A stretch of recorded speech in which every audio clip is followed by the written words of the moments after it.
It's kind of wild how often we hear about these huge data breaches in the news these days. Millions of passwords leaked, sensitive info up for grabs. It's enough to make anyone nervous. Right. It seems like every other week there's a new headline about some major company or organization getting hit. Exactly.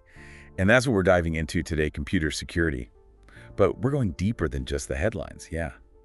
We're going for that behind-the-scenes look at how these security violations actually happen. Yeah, like what are the tactics these bad actors are using, and how can we, as, everyday users, protect ourselves? Totally. We've got some great source material we're digging into that breaks down the nitty-gritty of security, but we're going to make it super practical. Practical and, dare I say, a little bit entertaining. Okay, maybe a little bit entertaining too. So our source material kicks things off by defining computer security as, get this, freedom from theft of or damage to hardware, software, or information, and from disruption or misdirection of services. Right, so it's more than just someone hacking into your computer and stealing your files. It's about protecting all aspects of your digital life. Right, exactly. It's like, think of it this way. It's like having a whole house, right? Your digital house. And just like a real house, there are different ways someone could break in and cause trouble. Okay, I like that analogy. So what are some of the ways our digital houses could be vulnerable? So our source breaks it down into a few key types of security violations. First up, information disclosure. Think of it like someone breaking in and stealing your most valuable possessions. Yeah, that's the one we hear about most often, right? Like those data breaches where hackers get their hands on credit card numbers, social security numbers, that sort of thing. Exactly. Those are classic examples of information disclosure. But then it gets sneakier. There's also information modification. Information modification, huh? What's that all about? So instead of just stealing your stuff, imagine someone breaking in and messing with it, changing your bank account balance, altering important documents, that kind of thing. Oh, wow. So it's not just about keeping information secret, it's about making sure it remains accurate. Exactly. Yeah. And then, of course, there's the digital equivalent of burning the house down, information destruction. Okay, so that sounds pretty extreme. It can be. We're talking about completely wiping out data, making it unrecoverable. It could be accidental, but often it's a deliberate act of sabotage. Yeah, I can see how that would be devastating for individuals and businesses alike. Absolutely. And it's not just about the data itself, right? There's also unauthorized use. Think of it like someone getting a hold of your spare keys and taking your car for a joyride. Oh, I see. So they're not necessarily stealing your information, but they're using it without your permission. Exactly. They've got their hands on your credentials, your usernames, passwords, maybe even those sneaky security questions, and they're using them to access your accounts or systems. Wow. So it's like identity theft in the digital world. Exactly. And then we have what our source calls denial of service. Denial of service. What's that? Like cutting off someone's internet connection? That's a good way to think about it. It's basically about making a system, a website, a network, whatever, completely unusable, blocking legitimate users from accessing it. Imagine those times you've tried to get on a website and it's just down, completely overloaded. Right. Super frustrating. So that could be intentional, like someone's actively preventing people from accessing a service. Exactly. And it can be used for all sorts of things, from simple pranks to shutting down critical infrastructure. Wow, that's pretty scary. It can be. And then, last but not least, we've got user deception. User deception. Okay, that sounds interesting and kind of sneaky. It is. It's all about tricking people into giving up their information willingly. So like social engineering tactics, phishing emails and all that. You got it. That's a prime example of user deception. They prey on our trust, our desire to help, or sometimes even our fear. They make us think we're dealing with a legitimate source, when in reality, we're being played. Yeah, and it's amazing how convincing those phishing emails can be these days. Right. They're getting better and better at mimicking real companies and organizations. Yeah. And they play on those psychological buttons, making us act impulsively rather than thinking things through. It's like they know how to exploit our human weaknesses. Exactly. And speaking of exploiting weaknesses, it's really interesting. You mentioned data breaches earlier. Our source specifically dives into information disclosure, and it's a big deal. Yeah, for sure. It's like you said, it's the one we hear about all the time. Right. I mean, it seems like every other week there's a new headline about some major company or organization getting hit. And it's not just big companies. Smaller businesses, individuals, no one's immune. Absolutely. And those consequences can be devastating. I mean, we're talking about identity theft, financial ruin, even damage to someone's reputation. It's a big deal. And it's really wild. We've been talking about these outside threats, these almost invisible forces trying to break into our digital lives. But what about something even closer to home? Our source dives into this unsettling idea that sometimes it's not the stranger in the mask we need to worry about, but the person holding the keys. Oh, you're talking about insider threats. Yeah, those always send a chill down my spine. Right. It's like we're so focused on building walls and defenses against outside attacks, we forget that sometimes the danger is already inside the castle. And it makes sense in a way. These insiders, they have legitimate access. They know the systems. They know the vulnerabilities. They don't need to hack their way in because the door's already open. Exactly. And the motivations behind these insider attacks? Well, our source says they can be all over the map.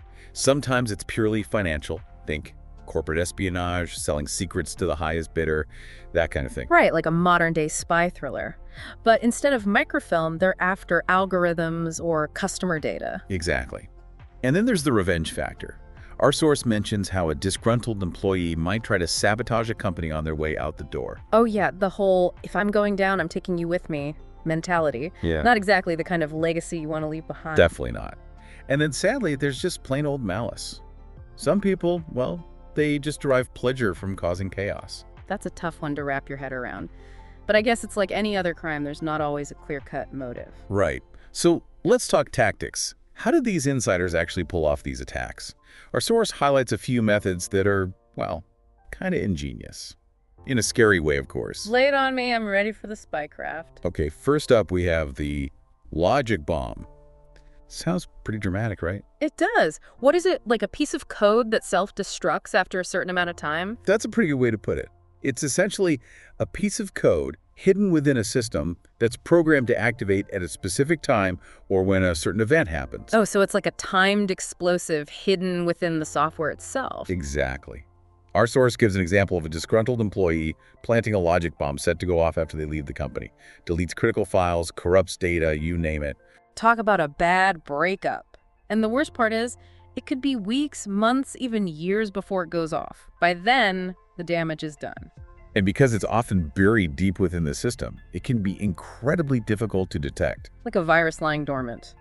Okay, what else do we have in the arsenal of insider threats? Next up, we've got the back door. Think of it like a secret entrance that bypasses all the usual security measures. Our source says these can be intentionally created by insiders, leaving the system wide open for future exploitation. So it's like leaving a hidden key under the mat for someone to find later, except in this case, the key could give them access to your entire digital life. Exactly.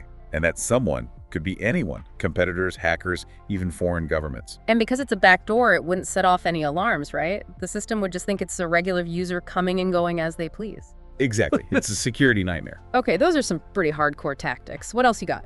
Well, our source also talks about information leaking, which might sound less dramatic than logic bombs and backdoors, but it could be just as damaging. Okay, so information leaking, what are we talking about here? Like someone accidentally hitting reply all on a confidential email. That's one way it could happen, but in this case, we're talking about intentional leaks.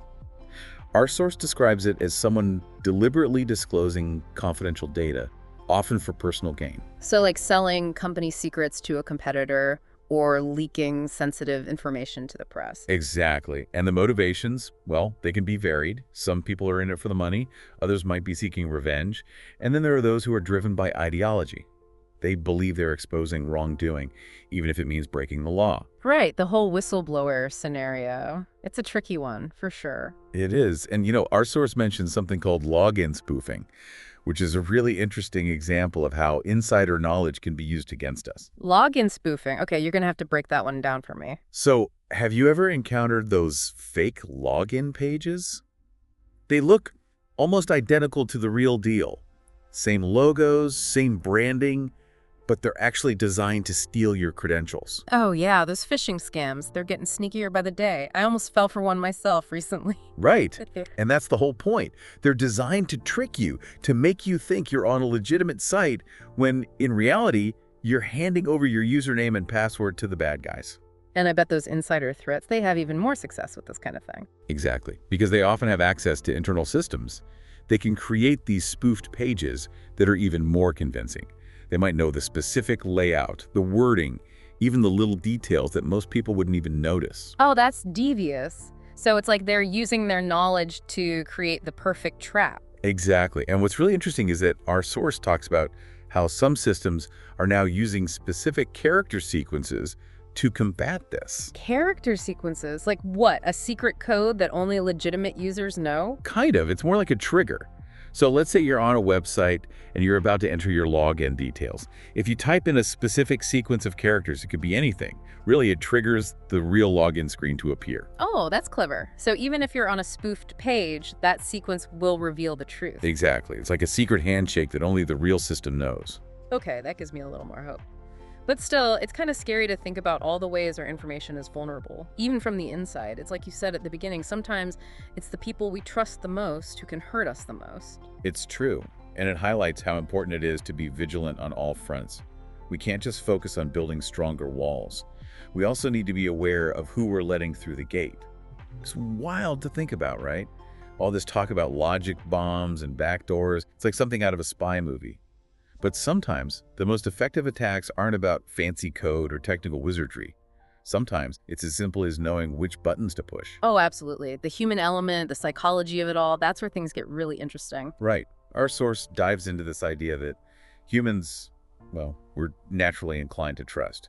Especially if something looks legit, you know? Totally. It's like our brains are wired to see the good in people, to believe what we see and hear, and attackers, they know exactly how to exploit that. Exactly. They prey on our emotions, our desire to help, even our fear of missing out. Think about those phishing emails we've all seen. You know, the ones that make your heart skip a beat, like your bank account has been compromised, or you've won $1 million. Oh yeah, those are classics. I swear, they get more convincing by the day. Right. And they work because they trigger an emotional response. We go into panic mode or get blinded by excitement, and we don't think as clearly as we should. Totally. We let our guard down, click that link, download that attachment, and boom, the damage is done. Exactly. Our source calls out Trojan horses as a prime example of this. Trojan horses. Wait, like the story from Greek mythology? Exactly. And it's the perfect analogy. Remember how the Greeks built this massive wooden horse and left it outside the gates of Troy as a supposed gift? Oh yeah, the Trojans thought they'd won the war, right? So they brought the horse inside their city walls. Big mistake. Little did they know it was filled with Greek soldiers just waiting to strike. And the rest, as they say, is history. Exactly. It's a classic example of deception disguised as something desirable. And in the digital world, Trojan horses operate in a similar way. They disguise themselves as harmless files, a fun game, a useful-looking app, whatever. But hidden beneath that friendly exterior is malicious code just waiting to unleash itself. So it's like offering you a piece of candy that's actually a trick. Exactly. And once that Trojan horse is inside your system, it can do all sorts of nasty things. Steal your data, spy on your activity, even give the attacker remote control of your device. That's terrifying. And what's scary is it could be so hard to tell the difference between a legitimate file and a Trojan horse. Absolutely. And that's why it's so important to be cautious about what you download and install, especially from unknown sources. Okay, good to know. So we've got Trojan horses sneaking in, disguised as friendly gifts. What else we got? Well, then there are viruses, which are like those digital parasites that spread from one system to another. Right, like a digital common cold. Everyone gets it eventually. Well, not necessarily everyone, but you get the idea. Our source describes them as having a self-replicating nature, much like biological viruses. One infected file can quickly multiply, spreading across networks like wildfire. So if one computer in a network gets infected, the whole thing could go down. Exactly. It can bring entire systems to a grinding halt.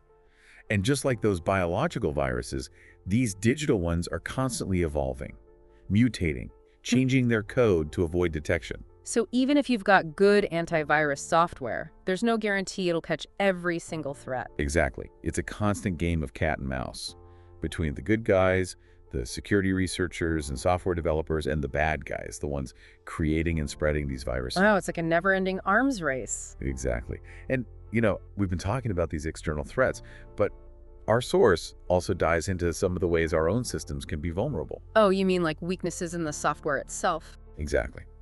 Our source specifically mentions buffer overflow attacks, which sound super technical, but are actually based on a pretty simple concept. Imagine a glass of water. Okay, I'm picturing it. Go on. You can keep pouring and pouring, but eventually It's going to overflow, right? Right, making a big mess. And that's basically what happens in a buffer overflow attack. Mhm. Data is being fed into a program, but the program isn't equipped to handle that much information. It's like trying to stuff a whole week's worth of clothes into a tiny overnight bag. Something's got to give. Okay, I'm starting to see where this is going. So the data overflows and causes problems. Exactly. And when that overflow happens, critical data can be overwritten, allowing the attacker to potentially take control.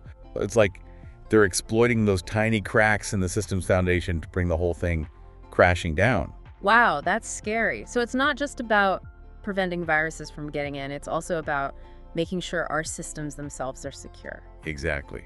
And that's why those software updates, you often ignore those, are actually super important. They often contain patches for these kinds of vulnerabilities, strengthening the system's defenses. Oh, okay. So maybe I shouldn't click remind me later every time. Definitely not. And speaking of vulnerabilities, we also have to talk about worms. Worms. Are those like viruses? They're similar, but even scarier.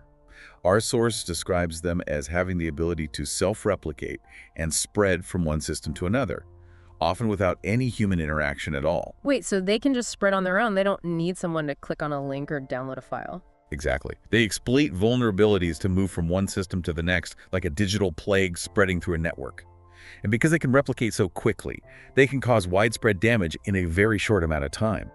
Okay, now that's what I call a nightmare scenario. It can be pretty bad. And, we've been talking about computers and networks, but we can't forget about mobile devices. Oh, right, because those are basically mini computers these days, right? Exactly, and we're all addicted to them. Our source brings up this dilemma of mobile code. We want the convenience of downloading apps and software, but it comes with inherent risks. Right, because every time we download something, we're essentially giving that code permission to run on our devices. It's like handing someone a key to your house without really knowing who they are or what they're after. Exactly. And that's why it's so important to be mindful of what we're downloading, especially from unknown sources. Our source talks about two main ways to mitigate this risk interpretation and sandboxing. Okay, those sound familiar, but remind me again what they are. So, interpretation is like having a security guard check the code at the door before allowing it to enter your system. Oh, right, so it's like a screening process, making sure the code is legit before it gets in. Exactly. It adds an extra layer of scrutiny, verifying the code's integrity before it's allowed to run. Okay, that makes sense. And what about sandboxing? Sandboxing is like giving that potentially risky code its own little playground to run around in. It creates a contained environment where the code can execute without affecting the rest of your system. Oh, that's smart. So even if it turns out to be malicious, the damage is limited. Exactly. And that brings us to the end of our deep dive into the world of computer security threats. Wow, that was a wild ride. We covered everything from sneaky Trojan horses to self-replicating worms, from buffer overflow attacks to the psychology of deception. It's a lot to take in. It is. But the key takeaway is this: knowledge is power. By understanding these threats, by knowing how they work and what to look out for, we're in a much better position to protect ourselves. Absolutely. It's not about living in fear. It's about being informed and taking those simple but effective precautions. Exactly. So next time you hear about a data breach in the news or you get a suspicious-looking email, remember what we talked about today. Stay curious, stay vigilant, and stay safe out there in the digital world. You ever get that brain freeze moment when you realize you've forgotten another password? It's like the worst. The other day, I swear I ran through every combination of important numbers for my entire life before I finally caved. It's like our brains just weren't made for the digital world. Right. But hey, at least it got me thinking about today's deep dive. We're talking user authentication, right? How computers actually verify it's us. And you sent over a stack of articles on this. Yeah. I am ready to become a security master. Well, you starting with your password struggles is actually perfect. Is it? Yeah, it highlights why we're kind of moving beyond that single key approach to something way more layered. Okay. But to get where we're going, we kind of have to start with those, familiar but kind of flawed passwords. All right, let's unpack those passwords. What makes them so vulnerable in the first place? Well, I think it comes down to predictability. Humans, we all want passwords that are easy to remember. Of course, yeah. Which often means they're easy to guess too. Right. Birthdays, pet names, you name it, hackers have heard it. Oh, absolutely. And when one weak password unlocks a bunch of your accounts, well, domino effect. Yeah, Those password rules, they hit us with uppercase, lowercase, special characters, the whole 9 yards.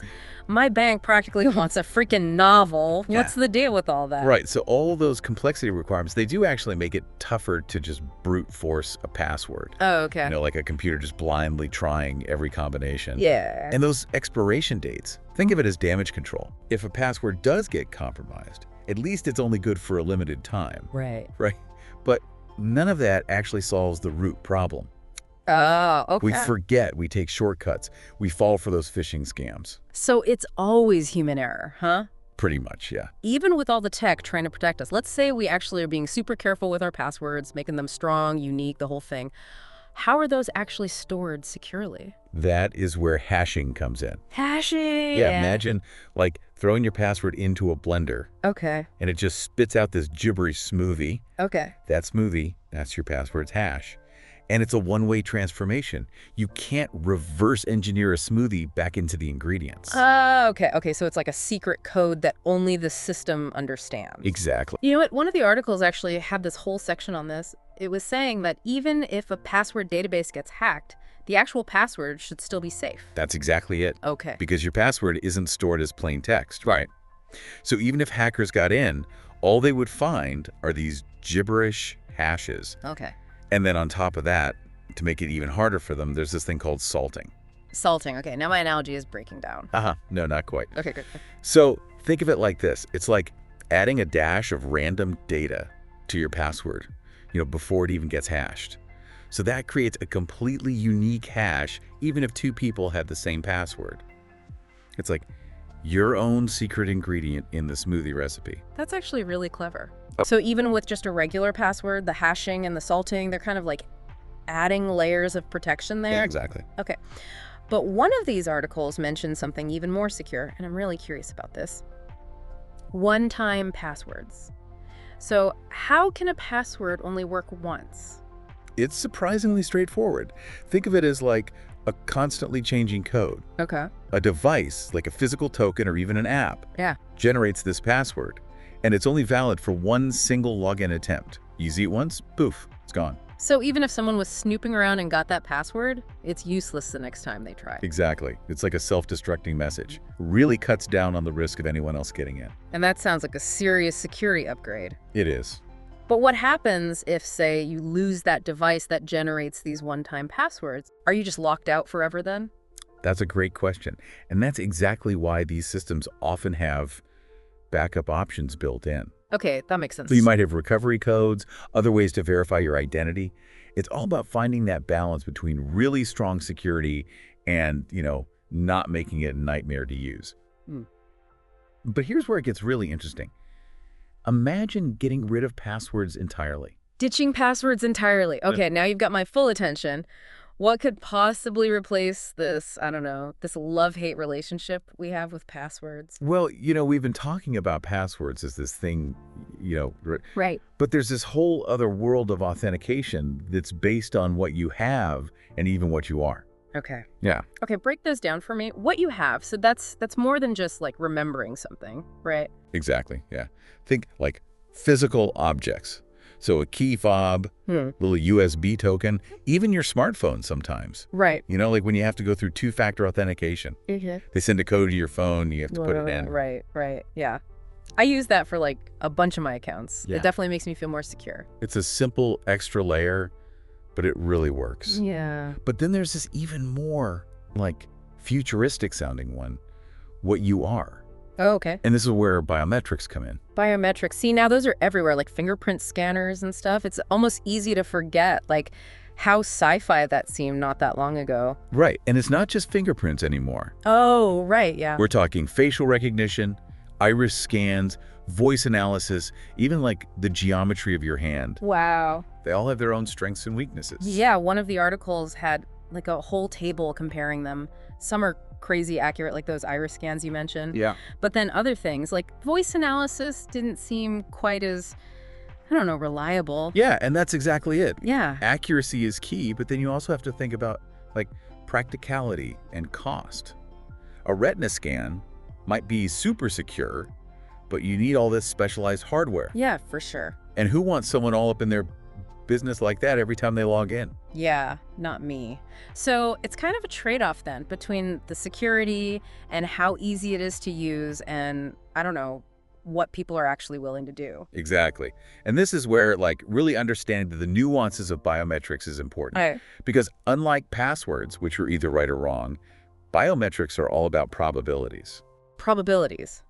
So there's a chance, like, my fingerprint might not unlock my phone. That's kind of freaky. It's a little more nuanced than that. Okay, good. Think of it this way. The system isn't looking for a perfect 100% match every single time. Okay. It's analyzing your biometric data and comparing it to what it has on file, looking for a really, really high degree of similarity. Okay. And this is where the threshold comes in. The threshold. That sounds a little, I don't know, ominous and interesting at the same time. Right. Yeah. So think of it like a sensitivity setting. Okay. If the threshold's too strict, then you might get locked out even if you're you.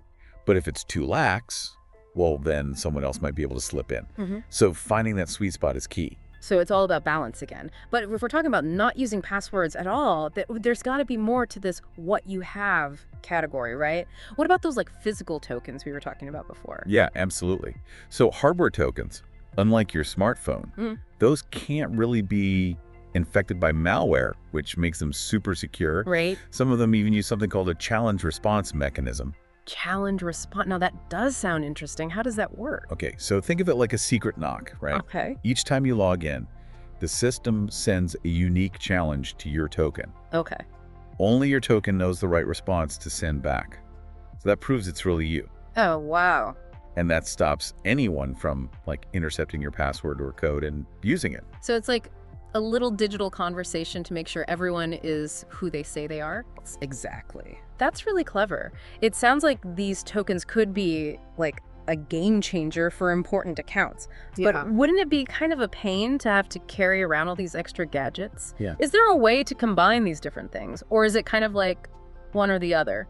So we've gone from like trying to make our passwords less bad to this whole world of physical tokens and like secret digital handshakes. It's a lot. Yeah. What's the like main thing for someone like me to remember? Just trying to stay safe online.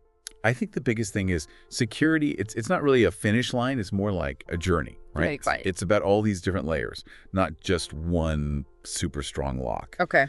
And we're moving towards a future where it's not just, did you remember the thing? But, you know, do you have the thing or you the thing? It's about combining those elements to make something as unique as you are. That makes sense. So instead of just like one weak link, it's more like weaving this whole net of protection. Exactly. Okay. So how would that even work in real life? Okay, so imagine this. Yeah. You're logging in your bank account, right? Yeah. First, you put in your password, that thing you know. Right. But then your banking app, it sends like a notification to your smartwatch. Okay. So that's something you have. Gotcha. Yeah. And then maybe for a really big transaction, it asks for a quick fingerprints scan. Okay. Something you are. So each step is checking, is this really you? Just from a different angle. So it's like making it almost impossible for anything to slip through. Exactly. No more like hiding the key under the mat. Exactly. And as tech gets even better, we'll probably see even wilder combinations. I bet. We've covered a ton today, from those password basics to like the crazy potential of biometrics and those hardware tokens. But there's one last thing that's super important. Okay. Lay it on me. What's the last piece? It's not just about the tech itself, it's how we use it. Okay. Yeah. It's about like demanding better security from companies. Right. And like actually understanding how our data is being used. That is a really good point. It's easy to forget that we have to like pay attention to that stuff. Yeah, we can't just assume everything's going to be safe, right? Right. We actually have to like protect our digital lives too. Exactly. This deep dive has really made me think about my own like password laziness and also just how much potential this stuff has. It's pretty mind-blowing. It has been awesome diving into all this with you. And I think the more we understand this stuff, the better we can all be about navigating it safely. Absolutely.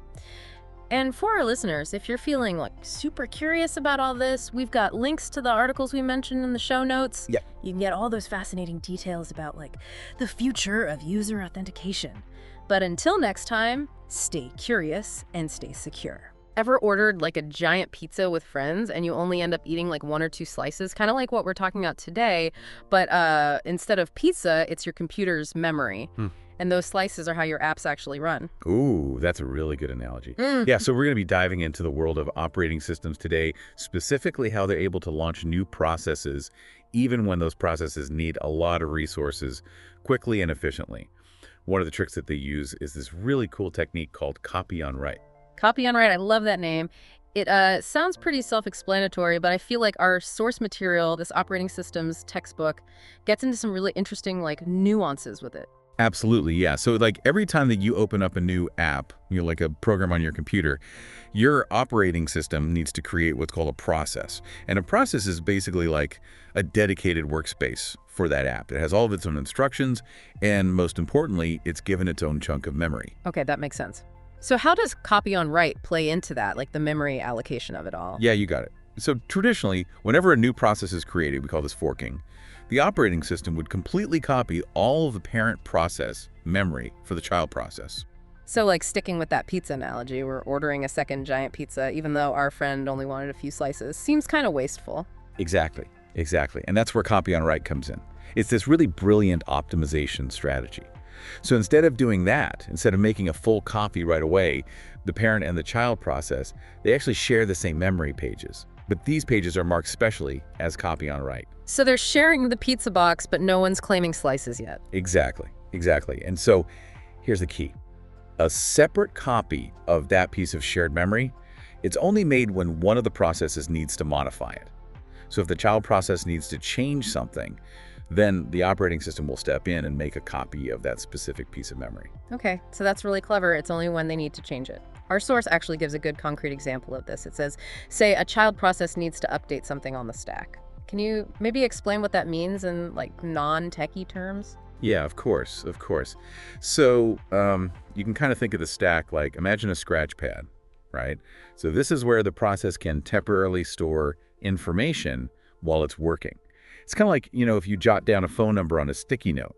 Now, if the child process wants to change that phone number, it needs its own separate sticky note, right? It needs its own copy so it doesn't mess up the original. And that's when copy on write kicks in. So instead of rewriting that whole sticky note pad, it's just making a copy of that one changed number. That's really cool. Yeah, exactly. And speaking of memory, that's actually one of the biggest benefits of copy on write.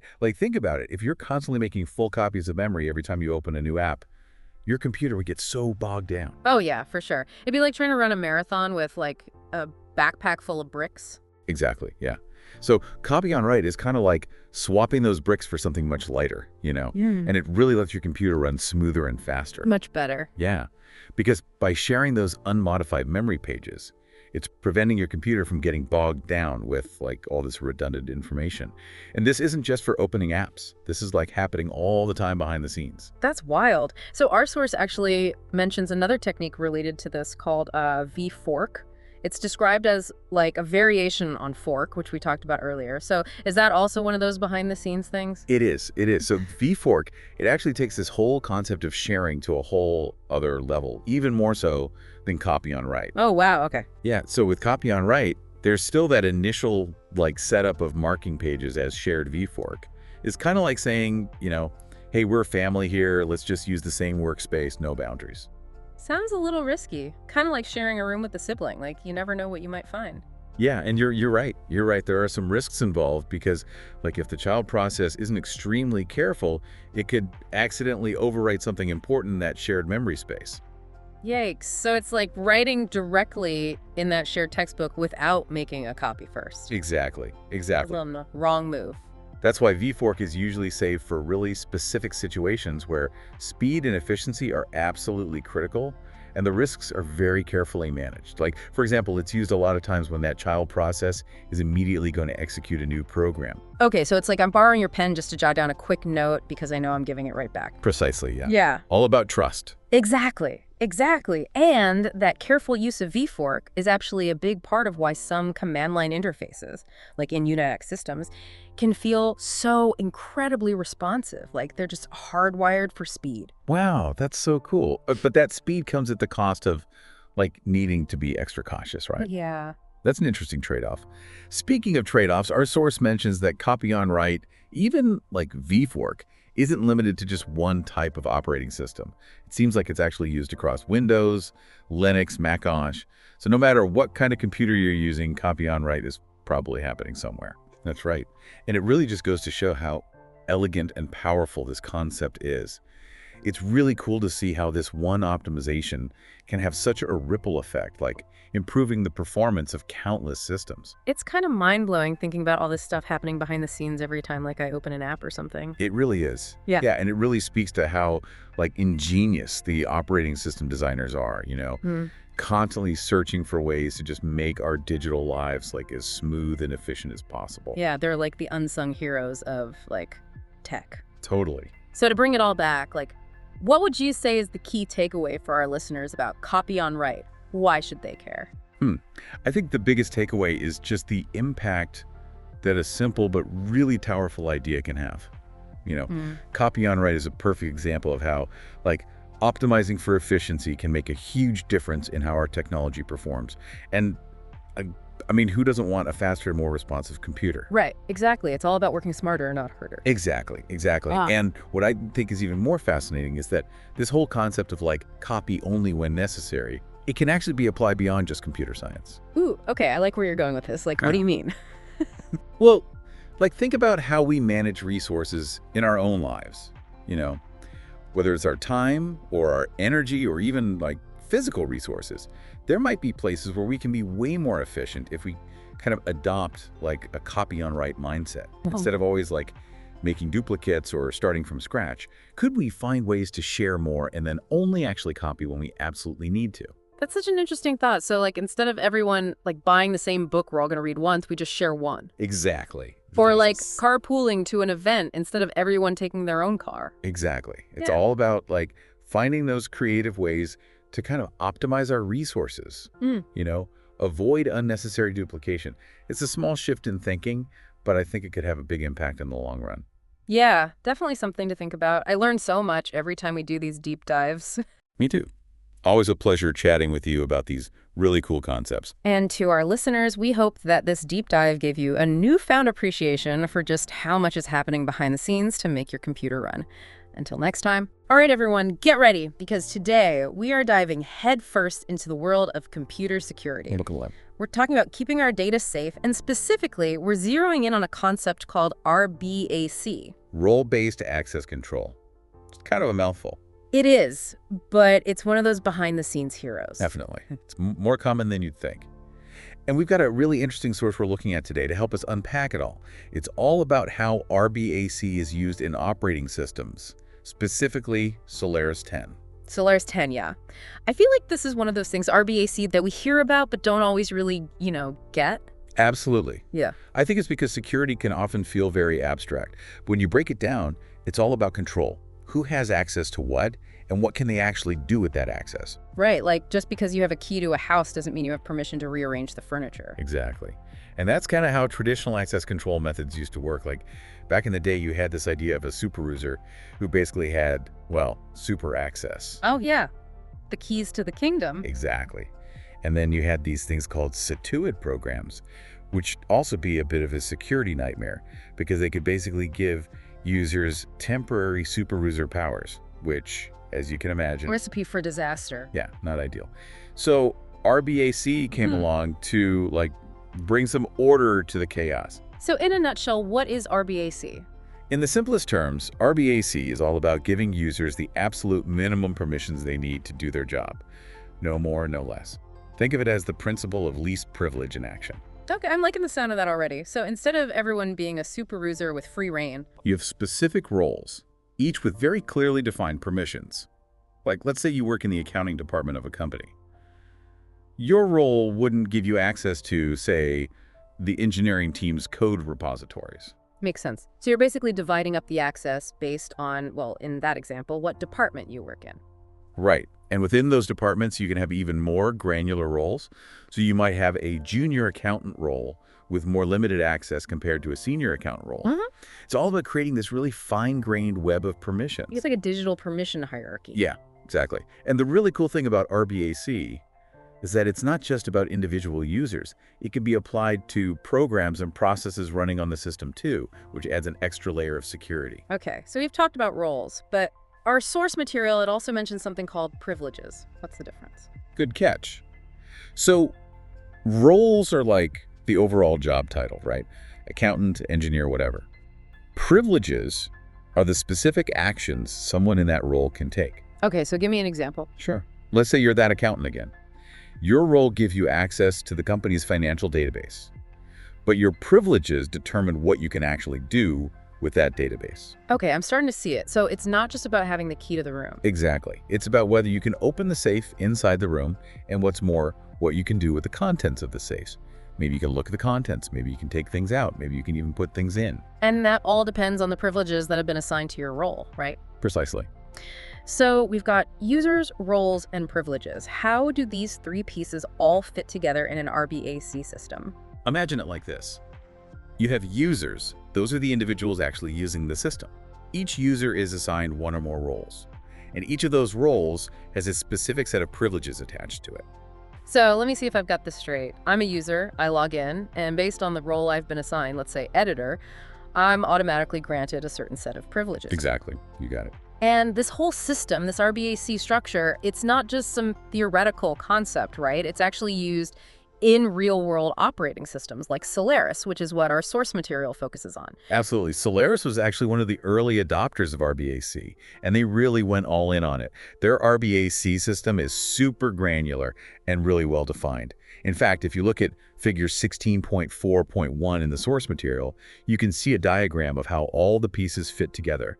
Users, roles, privileges. It's like a visual roadmap of the whole system. And I'm guessing this approach, this focus on least privilege and carefully managing access, it's not unique to Solaris, is it? Not at all. You see RBAC principles popping up everywhere these days, web applications, cloud services, you name it. Even something as simple as your email inbox. You've got different levels of access depending on whether you're the account owner or just a delegate. So this is way bigger than just one operating system. This is about how we design and secure systems in general. Exactly. And that's why I think it's so important for everyone to understand, at least at a basic level, how RBAC works. So let's bring it back to our listeners. For someone who's not a computer scientist, why should they care about RBAC? What's the takeaway? Because in this day and age, knowledge is power, right? When you understand RBAC, you start to see the world of digital security in a whole new light, no pun intended. You can start asking more informed questions about the systems you use every day. Like what kinds of questions? Well, for example, let's say you hear about another data breach in the news, right? Don't just accept it as the norm. Instead, think about what you've learned about RBAC.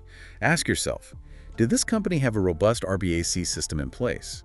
Could this breach have been prevented if they'd implemented RBAC principles more effectively? So it's about being a more informed and empowered user. Exactly. And when you start asking those questions, you contribute to a larger conversation about digital security. You push for better practices, and ultimately, that benefits everyone. So RBAC is about more than just securing computer systems. It's about empowering users to demand better security for themselves. Absolutely. And as our reliance on technology keeps growing, understanding concepts like RBAC, it's no longer a luxury, it's becoming a necessity. It really makes you think, are we headed toward a future where RBAC principles are just baked into every aspect of our digital lives? Something to ponder for sure. Ever try getting into like Area 51? Yeah, good luck with that. Yeah. It's not just about who you know, right? It's about having that top secret clearance. Right. And that's what today's deep dive is all about, this idea of mandatory access control, or as the cool kids call it, MLIs. MIs. We're going deep on how it works, why it even exists, and why it's becoming a bigger deal, especially compared to, the regular stuff we're used to. Yeah. So to get us started, I guess we got to talk about the regular stuff, right? Right. Like when you set your file permissions on your computer. Exactly. Yeah. That's discretionary access control, DAC. Yeah, DA. You decide who gets to read, write, delete, all that jazz. But here's the thing. It's discretionary. Yeah. That's the key, right? So you're relying on the owner, the person who sets those permissions, to make the right call. It's like leaving a cookie jar out with a note that says, please don't eat all the cookies. You're kind of hoping for the best, but... Exactly. You're relying on good faith, and we know that sometimes good faith isn't enough. Especially in the wild west of operating systems and, let's be honest, human nature. Exactly. So DAC, it's got some, shall we say, vulnerabilities. what are we talking about here? What can go wrong? Well, think about it. Someone gets admin access, maybe even with good intentions. But suddenly, they've got the keys to the kingdom, and they could accidentally grant access to someone who shouldn't have it, or worse, someone with malicious intent gets those admin rights. Oh, game over. Yeah, it can be a recipe for disaster, and that's where MC comes in. MC to the rescue, the superhero of operating systems. So it sounds like MC is like that really strict parent, right? Yeah, exactly. No more. Please don't eat the cookies. It's locked down. But how does it actually lock things down? What's the secret sauce? So imagine this. Every single file, every process on your system gets a label. Think unclassified, secret, top secret, that kind of thing. Okay, so these labels are important. Yeah. And our sources really stress these. It's not just about passwords and who you know. It's like these labels are the ultimate deciders of who gets access to what. Exactly. And it makes sense if you think about it, right? Imagine you're trying to get into a top secret research lab. You need the right badge, the right clearance level. Same deal here. In the NC world, your label is your badge. You've got a secret clearance. You can't even see those top secret files. It's like a digital vault. You don't even know it's there unless you have the right clearance. Exactly. So if I'm working on something super secret, say the recipe for a new super cookie, Right. those files get that top secret label. Someone without that clearance wouldn't even know they exist, let alone be able to, steal them and make a fortune. Exactly. And that's the beauty of it. It's about protecting sensitive data at a much deeper level. And this isn't some futuristic sci-fi concept, Yes. right? This is happening right now in the real world in our computers and phones. Oh, absolutely. I mean, our research showed that Solaris, that was one of the early adopters of Massel. Right. And then you have FreeBSD, which a lot of people might not know this, but that forms the foundation for macOS and iOS. So MC is already protecting your iPhones and Macs. You might not even know it. Exactly. And then, of course, you can't leave out Linux with C-Linux. That adds another layer of security on top of the traditional Linux permissions. And even Windows, they've dipped their toes in the MA pool with mandatory integrity control. So even Windows is getting in on the action. So it's clear this MA thing, this is not just some niche operating system feature anymore. This is becoming the standard, which I think leads to a really interesting question. Yeah. What does this all mean for the average person? Someone like me who just wants to browse cat videos and not have their credit card stolen. Right, right. Well, for the average user, it's kind of like having that invisible shield. It's working behind the scenes. You might not even realize it's there, but it's adding this extra layer of protection just in case. It's peace of mind, really. Yeah. So no more nervously hoping that the IT guy doesn't accidentally give everyone access to, like, the company's secret salsa recipe or something. Precisely. That's the kind of thing that keeps IT professionals up at night. Keeps me up at night. Right. But really, I think the big takeaway here is this idea of security by design. Yes. It's not just an afterthought. It's baked into the very core of how things work. Right. And it's becoming more and more crucial, especially in our increasingly interconnected world. And that makes me think, as our digital lives get even more complex, could we see MAC-like systems becoming commonplace, even on our personal devices? And if so, how do we balance that security with, our own freedom as users? Right. It's a question worth considering. It's definitely something to ponder as we move into this increasingly complex digital world. All right, so let's dive into something that's probably way more interesting than you think. Computer security. Specifically, how do computers actually control who gets access to, what? Right. Like the digital version of guarding Fort Knox. Yeah. But instead of gold, we're talking about your data, your files, your whole digital life. What's fascinating here is that it all boils down to a surprisingly simple concept, the access matrix. Okay. Our main source today, a technical document on access control mechanisms, breaks this down in a way that's surprisingly approachable. And believe me, if I'm saying it's approachable, it really is. Right. So imagine this access matrix like a big important spreadsheet, right? Okay. And just like any good spreadsheet, it's all about the rows, the columns, and what goes in those little cells. That's a great way to visualize it. So let's start with the rows. Each row represents an object, and by object, we're not talking about your desk lamp. In computer lingo, an object is anything digital that needs protection. Your private photos, that top secret project you're working on, even that embarrassing teenage poetry you thought you deleted years ago, they're all objects. Okay, so the objects are like the crown jewels, the stuff we want to keep safe. What about the columns? Who's trying to get their hands on this digital treasure chest? That's where subjects come in, and this is where it gets interesting. A subject could be you, the user, trying to open a file, but it could also be another program on your computer requesting access to do. Well, whatever it is programs do when we're not looking. See, this is what I love about this stuff. It's not just about keeping people out. It's about making sure everything inside your computer plays by the rules too. Yeah. But how does the access matrix actually control anything? That's where those little cells come in, right? Exactly. Each cell represents the rights a particular subject has to a particular object. Think of it like this. You might have the right to read a file, meaning you can open it and see what's inside, but maybe you don't have the right to write to it, so you can't make any changes. Or perhaps you can execute a program, meaning you can run it, but you can't modify its code. So it's like having different levels of access, kind of like those key cards you need for different parts of a secure building. That's a great analogy. And here's where it gets really cool. This isn't just some theoretical concept.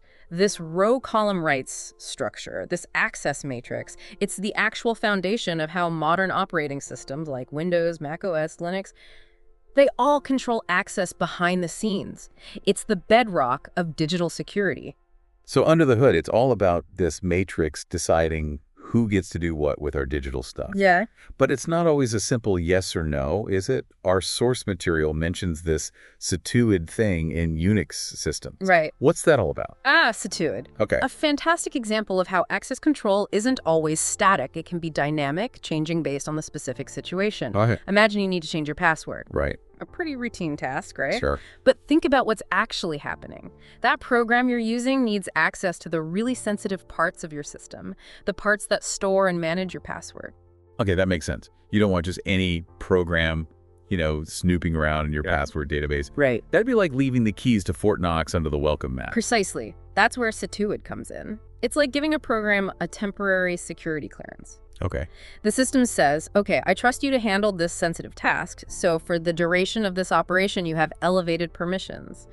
Once the task is complete in this case, once you've changed your password, the program goes back to its normal, more limited access level.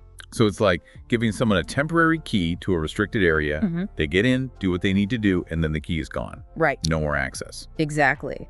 And this C191 mechanism, though it might sound technical, has real-world implications.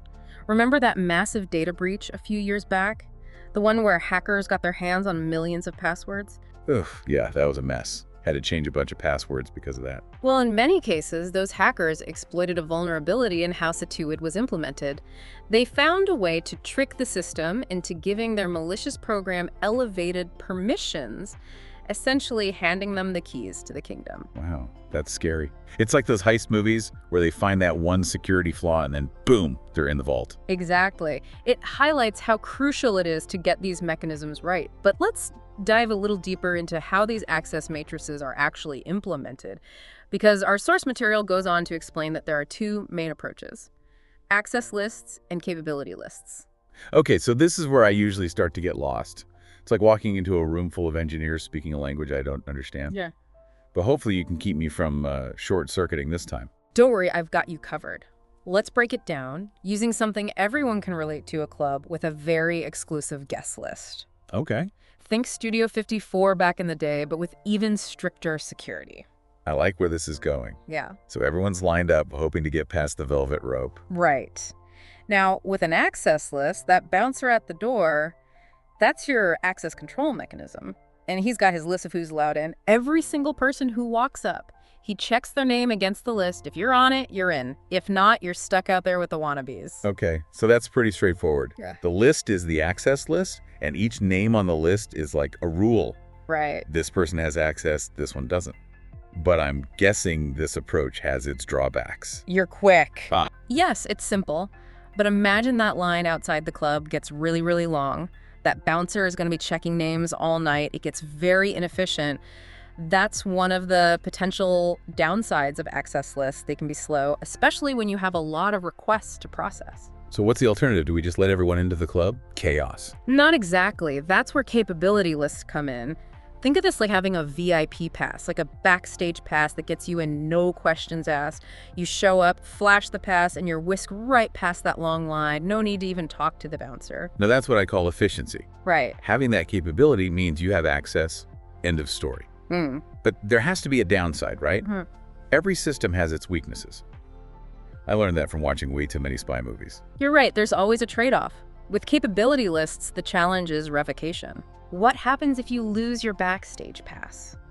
Or worse, what if someone steals it? Now they have access, and it can be tricky to revoke that access because it's not tied to a central list anymore. It's about who possesses that capability.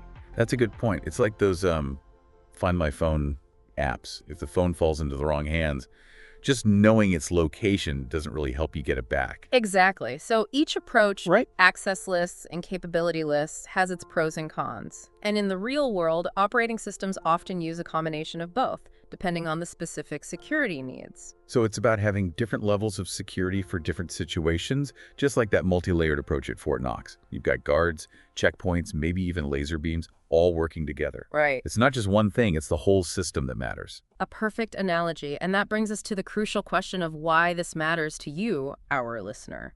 Because this isn't just about theoretical computer science, is it? This is about your digital life.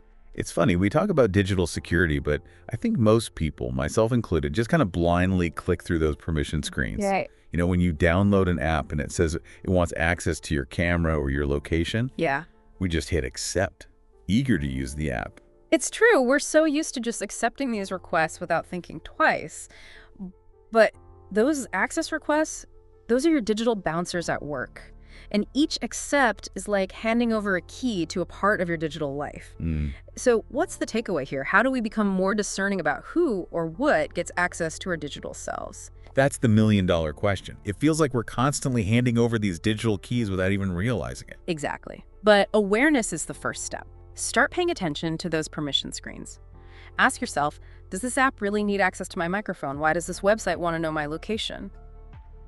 Those little pop-ups, they're not just legal jargon, they're actually telling you how your digital security is being managed. Okay, so be more mindful. Don't just blindly click accept. Got it. But then what? How do we stay ahead of the curve when it comes to digital security? It feels like a constantly moving target. It is a dynamic field, absolutely. As technology evolves, so do the threats. And that's what makes this whole area so fascinating. But here's the thing, and this goes back to our deep dive today. Understanding the fundamental concepts, like access matrices, gives you a framework for thinking about digital security. It's like once you know how the system works, you can start to spot the potential weaknesses, the places where someone might try to, hack the system. Exactly. You start to see those real-world breaches, not just as scary headlines, but as vulnerabilities exploited. It's like that Saturid example we talked about. Once you understand how that mechanism works, you understand how someone could potentially exploit it. So knowledge really is power, or at least a powerful defense in the digital world. Absolutely. And that's what we hope you take away from this deep dive. Think about it this way. If someone wants access to your digital life, your data, your photos, your online identity, shouldn't they have to work for it? Just like that intruder trying to break into Fort Knox, there should be layers of security, carefully designed and implemented to protect what's valuable. It's like that old saying, an ounce of prevention is worth a pound of cure. But in this case, that ounce of prevention is really about awareness, understanding, and taking control of our own digital security. Well said. And on that note, we'll leave you to ponder these questions and continue exploring the ever-evolving world of computer security. Thanks for joining us on this deep dive into access control. Until next time, stay curious, stay informed, and stay secure. Ever sent a confidential email and felt that twinge of like, is anyone else reading this? Oh, absolutely. Today's deep dive is all about making sure those messages stay private. Right. We're talking cryptography, Yeah. the art of keeping digital communications secure. And it's more relevant than ever. It is. Right. Yeah, Because we're trusting networks with increasingly sensitive information. it's true. But before we even get into solutions, I'm curious, how vulnerable is a typical message sent online? Paint me a picture. What's the worst case scenario if there's any security? Imagine this. Yeah. You're sending, banking details to pay a bill. Okay. Without cryptography, it's like writing that information on a postcard Oh, wow. and dropping it in a public mailbox. Yeah. Anyone who intercepts it can read it, use it, even change it before it reaches its destination. Okay, that's a pretty clear incentive to up our security game. And I've heard of things like man-in-the-middle attacks. How do those play into this? That postcard scenario, Yeah. a man-in-the-middle attack is like Someone intercepting that postcard, Okay. reading it, maybe even changing the account numbers Oh, right. before putting it back in the mailbox. Right. They sit between you and your recipient, Yeah. and you might never know. So cryptography comes in as the digital security guard, Exactly. making sure the message is delivered safely. The sources you've gathered mention it's all about transforming information, the plain text, Right. into something unreadable. Exactly. We call that scrambled message the ciphertext. Okay. It's like putting your message in a lockbox. Right. Only someone with the right key can open it and read the original contents. A lock and key system for the digital age. But it's not just about keeping things secret, is it? The outline mentions a few goals here. You're right. We have secrecy, which we've touched on, but just as important are authenticity and non-repudiation. So authenticity is that making sure the message is really from who it claims to be. Exactly. Like verifying a signature. We need ways to be certain the message hasn't been tampered with in transit and that it truly originated from the sender. And non-repudiation, that one sounds serious. It basically means you can't deny sending a message if you did, like a digital paper trail. Cryptography can help with that too. Okay, so we have secrecy, authenticity, non-repudiation, a trifecta of digital security. I'm assuming different techniques tackle each of these. You got it. One of the fundamental approaches is secret key cryptography. It's a good starting point for understanding the basics. Secret key. So Wow. there's just one key involved? Precisely. One key for both encrypting and decrypting the message. Okay. Think of it like a safe. Both the sender and receiver have a copy of the same key. That makes sense. Simple, but I can already see a potential issue. How do you securely share that key in the first place? You're spot on. That's the big challenge with secret key system. You're right. And to really illustrate it, let's look at DES, Okay. the data encryption standard, Okay. which was once considered the gold standard. So DES, a blast from the cryptographic past. Back in the 70s, it was groundbreaking. Wow. Used everywhere, from banks to governments, it worked by scrambling blocks of text using a 56-bit key. Back then, that seemed incredibly secure. Until computers got much faster, right? Exactly. I'm seeing a pattern here. That's the challenge. Cryptography is in a constant race against increasing computing power. With DES, those 56-bit keys, which seemed uncrackable, became vulnerable to brute force attacks as computers advanced. Brute force meaning trying every single key combination until you hit the jackpot. Exactly. So what happened with DES? It highlighted a key insight cryptography has to keep evolving. We needed more sophisticated methods that could stay ahead of this computing power curve. Okay, so where did cryptography go from there? I'm assuming those vulnerabilities led to some new innovations. They did indeed. And that brings us to public key cryptography, which is where things get really interesting. Right, I'm intrigued. Let's unpack this public key system. Remember how with secret key cryptography, sharing that single key was the big problem? Public key cryptography solves that with a really clever trick. It uses two keys instead of one. Hold on, two keys. How does that even work? You have a public key, which, as the name suggests, you can share freely with anyone, and a private key, which you guard with your life. Okay, two keys, one public, one private. I'm following so far. Here's the clever part. Anything encrypted with your public key can only be decrypted with your corresponding private key. So if I gave someone my public key, They can send you messages that only you, with your private key, could decrypt and read. Pretty neat, right? that completely bypasses the whole key sharing issue we talked about earlier. No need to send anything sensitive over insecure channels. Exactly. Public key cryptography was a major breakthrough in secure communication, and it underpins many technologies we use every day. This might be getting ahead of ourselves, but I'm already curious about how this plays out in the real world. A great example is RSA, Okay. one of the most widely used public key crypto systems. RSA. What's the story there? It's named after its inventors, Rivest, Shamir, and Adelman. Their big idea was to base the system on the difficulty of factoring very large numbers, specifically the product of two huge prime numbers. Okay, I'm sensing a math lesson coming on, but before we dive into the nitty-gritty, I think we can save the deep mathematical dive for another time. maybe that can be a bonus deep dive for our listeners. But for now, why don't we take a quick break, and when we come back, we can talk about how these concepts translate into the digital tools we use every day. And we're back. Before the break, we were getting a crash course in public key cryptography, which sounds like something straight out of a spy movie. Yeah. But it's actually what keeps so much of our online activity secure. Yeah. Yeah. It's one piece of the puzzle. Okay. Remember those other goals of cryptography we mentioned? Right. Authenticity and non-repudiation. Right. Public key cryptography is actually essential for one of the techniques that helps ensure both digital signatures. Okay. But before we get into those, Okay. let's talk about another approach to ensuring authenticity, message authentication codes. Okay, so this is all about making sure the message hasn't been tampered with. I think I've heard of these. They're also called MSCs, right? Exactly. Okay. A MSC is like a digital seal of authenticity. Okay. Let's say you receive a message. Okay. An MAC comes with it. If even a single character in that message were changed, Okay. the MAC wouldn't match up, Ah. and you'd know something was wrong. So how is this MC generated in a way that's so sensitive to changes? That's where hash functions come in. Okay. Think of a hash function as a special blender. Okay. You put in data, no matter how large or small, Okay. and it spits out a fixed size hash, Okay. a kind of digital fingerprint Right. unique to that input. So even the tiniest tweet to the message would completely change that fingerprint. Exactly. And that's what makes them so powerful for verifying authenticity. Okay, I'm starting to see how it all fits together. So with MAs, you've got this hash function generating a unique fingerprint for each message. What's the key that ties this all together? With MAs, both the sender and receiver share a secret key. The sender uses this key, along with the hash function, Right. to generate the MAC, Okay. which is then attached to the message. Right. When the receiver gets the message, they do the same calculation using their copy of the key. Right. If their result matches the MAC that was sent, Yeah. they know the message is authentic and hasn't been tampered with. That's really elegant. Yeah. So MACs are like that extra layer of assurance that the message you're receiving is the real deal. Exactly. Okay, so we've got these tamper-proof seals, so to speak. But what about that third goal of cryptography?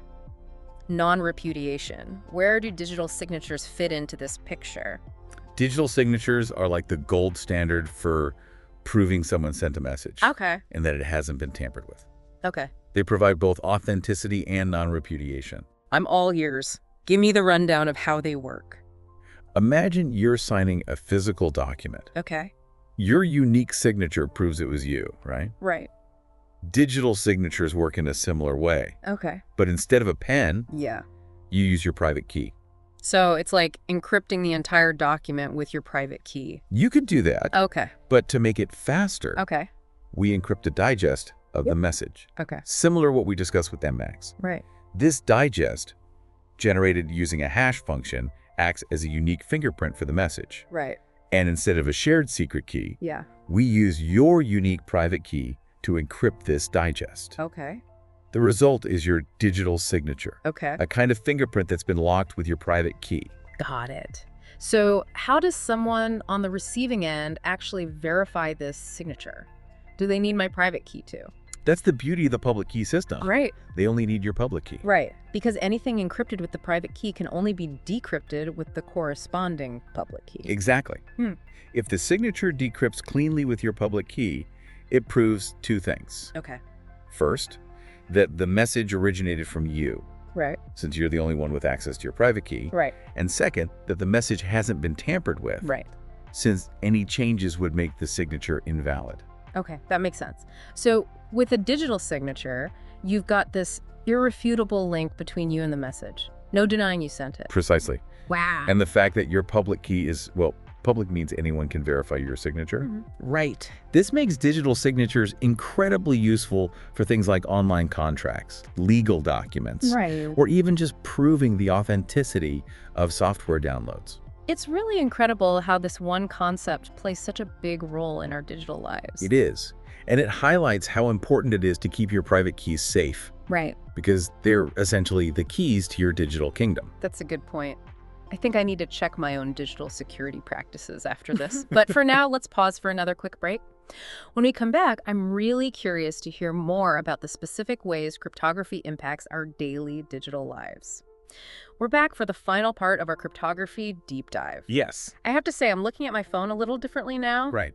We've talked about secret keys, public keys, digital seals, signatures. It's a lot to keep track of. It is a lot. But here's the thing. You don't have to memorize all the technical details. Right. What's important is understanding the role cryptography plays in our lives Right. and why we should care about it. So if we zoom out from the nuts and bolts, what's the big picture? Why does all this cryptography stuff really matter in the grand scheme of things? Think of it this way. Our world runs on trust. Okay. We trust banks to keep our money safe, Right. online stores to process our payments securely, Yeah. messaging apps to protect our conversations. Right. Cryptography is the invisible force that underpins much of that trust in the digital world. It's like the digital equivalent of a handshake, Yes. but with way higher stakes. Exactly. Without those cryptographic handshakes happening behind the scenes, everything from online banking to e-commerce, even just browsing the web, would be incredibly vulnerable. Wow. It would be like leaving our doors unlocked and hoping for the best. And those digital doors are only becoming more important, right? We're trusting more and more to the internet these days. Absolutely. As our lives become increasingly intertwined with the digital world, the importance of strong cryptography only grows. Yeah. It's the bedrock of privacy, security, and trust online. It makes you appreciate all the work that goes on behind the scenes to keep our information safe. But it makes you wonder, with all this talk about encryption and security, does it ever swing the other way? Could strong encryption be too secure? It's an important question to consider. Yeah. Strong encryption can be a double-edged sword. Right. On the one hand, it protects our privacy and security, Right. but on the other hand, it can also be used for illicit activities. Right. Finding the right balance is a topic of ongoing debate. That's a lot to think about. So for someone who's just now dipping their toes into the vast ocean of cryptography, what's the most important thing for them to walk away with today? I think this cryptography isn't just for tech experts or government agencies. Right.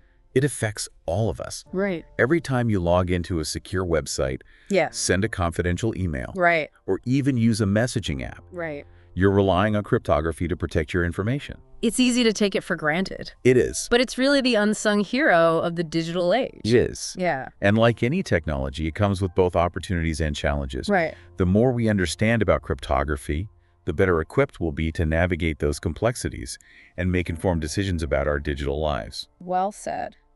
And on that note, we've reached the end of our deep dive. We've covered a lot of ground, We have. from the basic concepts of encryption and decryption to the real-world impact of digital signatures and the ethical questions surrounding strong encryption. It's been a fascinating journey, and I hope our listeners have gained a newfound appreciation for the magic of cryptography and the vital role it plays in our increasingly digital world. As always, thank you for joining us on this deep dive. Thank you. And remember, even if you can't explain the ins and outs of public key cryptography, knowing that it exists and why it matters is a great first step. Absolutely. Until next time, stay curious. Remember that Equifax thing a while back? Oh, yeah? Millions of people's info out there for anyone to grab. Turns out it was just like one of those website things, you know? Yeah. An update they never installed or something. Yeah. Those vulnerabilities, they're nasty. It's kind of wild how much we rely on computers these days. I mean, everything's connected. So that's kind of what we're digging into today, this whole computer security thing. What's the risk? How do things go wrong? And, what's being done about it? Yep. So whether you're prepping for a big meeting, worried about your data, or just like a good tech story, this one's for you. We're going to break it all down. First up, what does secure even mean these days? Then the threats themselves, from dumb mistakes to, actual attacks. After that, we'll get into the whole how we protect things, the layers of it all, and lastly, the human side, which is always interesting. What always gets me is how it's this back and forth, you know? Yeah. Security folks build a wall, someone finds a way around, it just never stops evolving. Makes it a fun field to be in, that's for sure. Right. So before we get too deep, let's start basic. What is a secure computer system anyway? How's it defined? Basically, it means everything in that system. The data, the apps, everything only works exactly as intended. No exceptions, no matter what. Picture a vault, but like super high tech. Only the right people with the right clearance can even get close, let alone get inside and mess with stuff. So it's not just about being strong, it's about who has access and for what. Yeah. Like a fortress, but instead of moats and drawbridges, we've got firewalls and encryption algorithms. Exactly. And just like a real fortress, if one part fails, the whole thing's at risk. That's why that layered approach is so important, right? Right, because even a tiny crack can be a big problem. Speaking of cracks, what kinds of security breaches are we talking about here? Well, there are a bunch of ways things can go wrong. But they often fall into a few main categories. Think of them like the attacker's playbook, different strategies they might try. Okay, so let's go through them. Let's start with confidentiality. I hear that one a lot, but what's it mean for computers? Basically, it means someone got information they shouldn't have. Stolen passwords, private company stuff ending up online, that new movie script everyone's talking about, stuff that's supposed to be secret getting out. Yeah, that's a problem.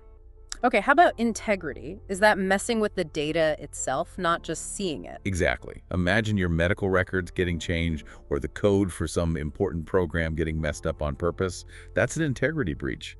When the information itself can't be trusted anymore, it's been compromised. Right, so confidentiality is about access, and integrity is about trusting the data itself. What about availability?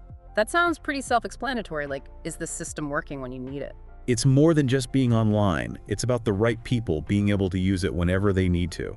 Imagine like Amazon crashing during Prime Day, or worse, a hospital system going down during an emergency. Ah, that's bad. So we've got confidentiality, integrity, and availability. Anything else? Two more: theft of service and denial of service. They're a bit technical, but super important to get. All right, let's hear them. What do those look like in the real world? So imagine someone using your computer to mine cryptocurrency without you knowing. They're stealing your computer's power for their own profit. That's theft of service. So like stealing your Wi-Fi, but worse. Kind of. It might not always be criminals. Even just like one department in a company using up all the internet bandwidth can be a type of theft of service if it stops others from working. Makes sense. What about denial of service? What's that look like in action? Imagine a ton of fake traffic flooding a website, making it slow down or crash, so no one else can really use it. That's a denial of service attack, or DoS for short. So overloading it so it can't function. That's rough. It is, and sometimes it's an accident, like a website getting way more traffic than expected. But often, it's intentional, meant to cause chaos, or even hold a website hostage for ransom. Wow. So we've talked about what the kinds of attacks, but what about the how? How do they actually do it? Is it all fancy hacking like in the movies? The movies love to spice things up. There are some common tactics attackers use, and it's not always about breaking codes. One way is masquerading. Imagine sneaking into a building by wearing a guard's uniform.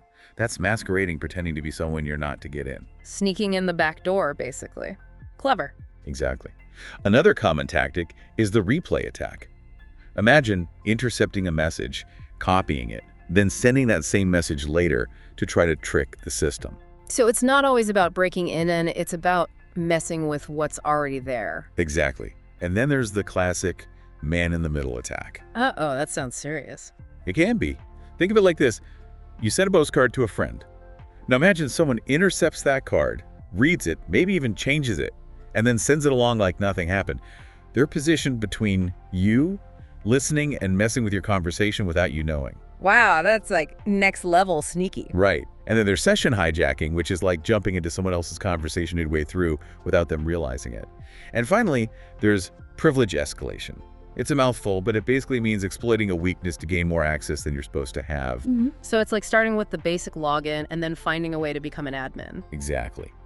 These attacks can be tough to catch because they use flaws in how the system was built, or even just human mistakes. So we've got the goals, the types of violations, and some of the methods, but how do we protect against all of this? It's like trying to guard against an invisible army. That's where the idea of layered security comes in.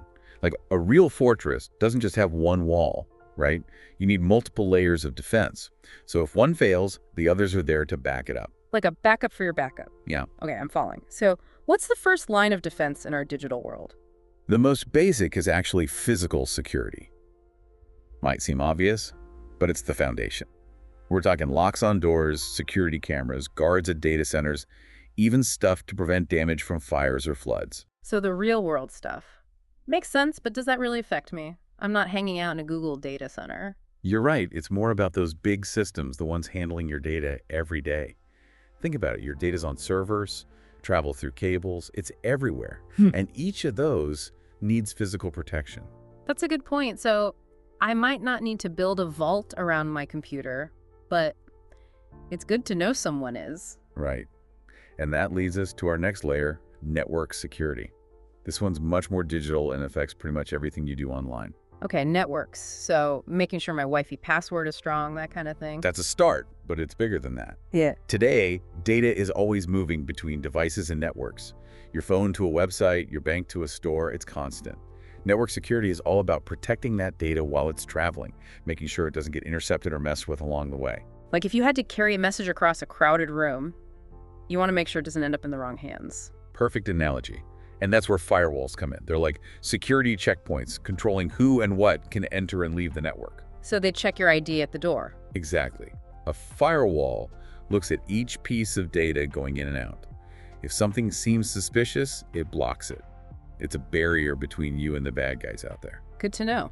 So we've got the outer walls with physical security and the digital bouncers with network security.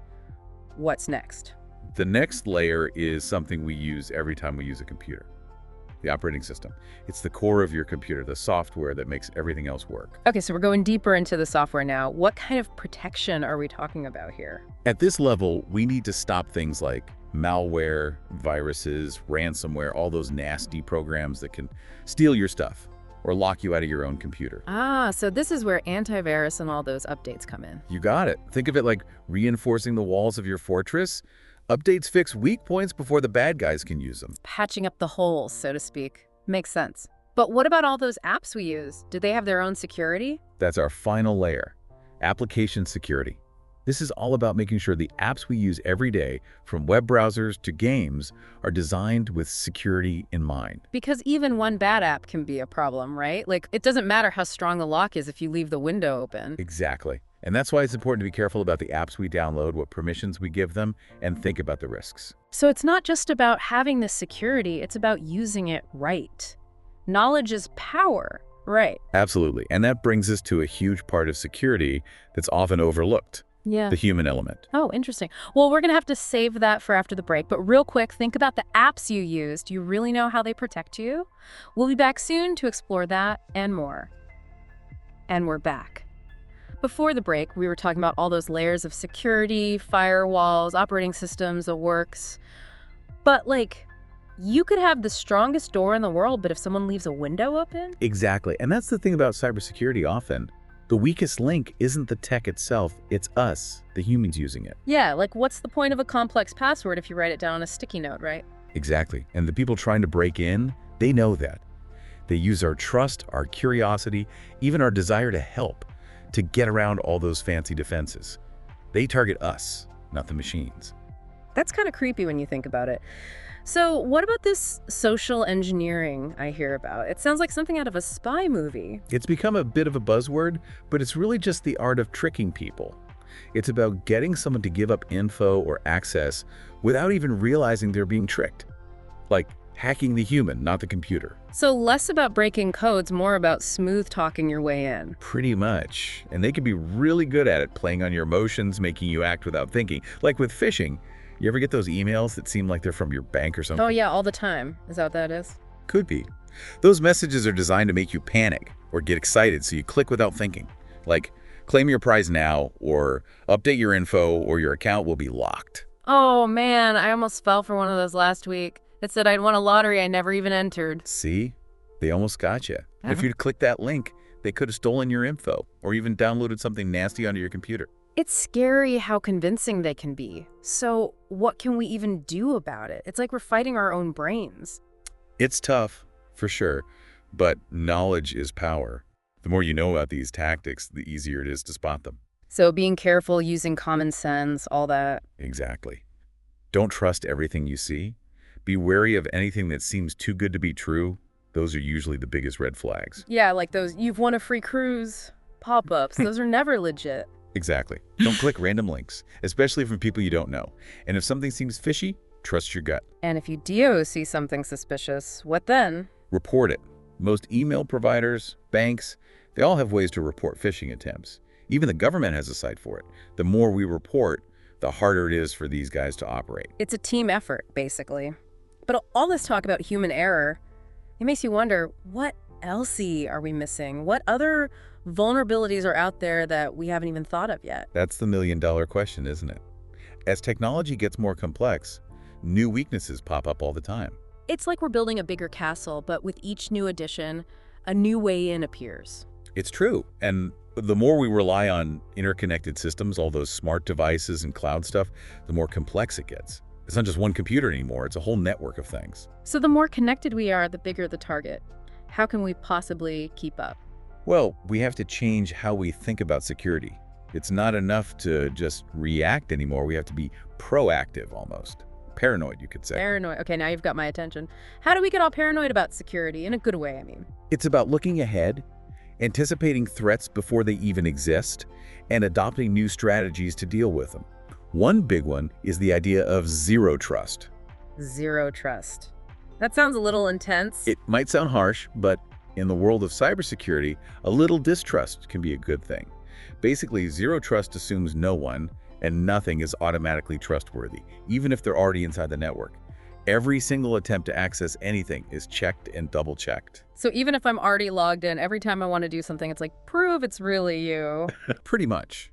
We're getting rid of the idea that just because you were allowed in before, you should be allowed in now. It makes things harder for attackers, even if they manage to slip through one crack. So trust, but verify.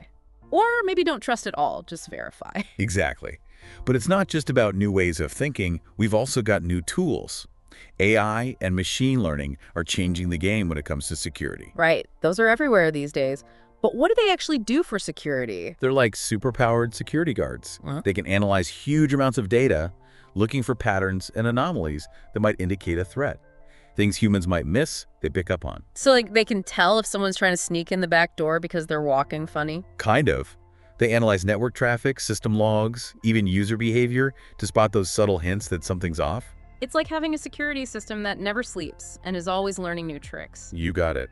But even with all that, we can't forget about us, the humans. Technology is great, but we have to be smart about how we use it.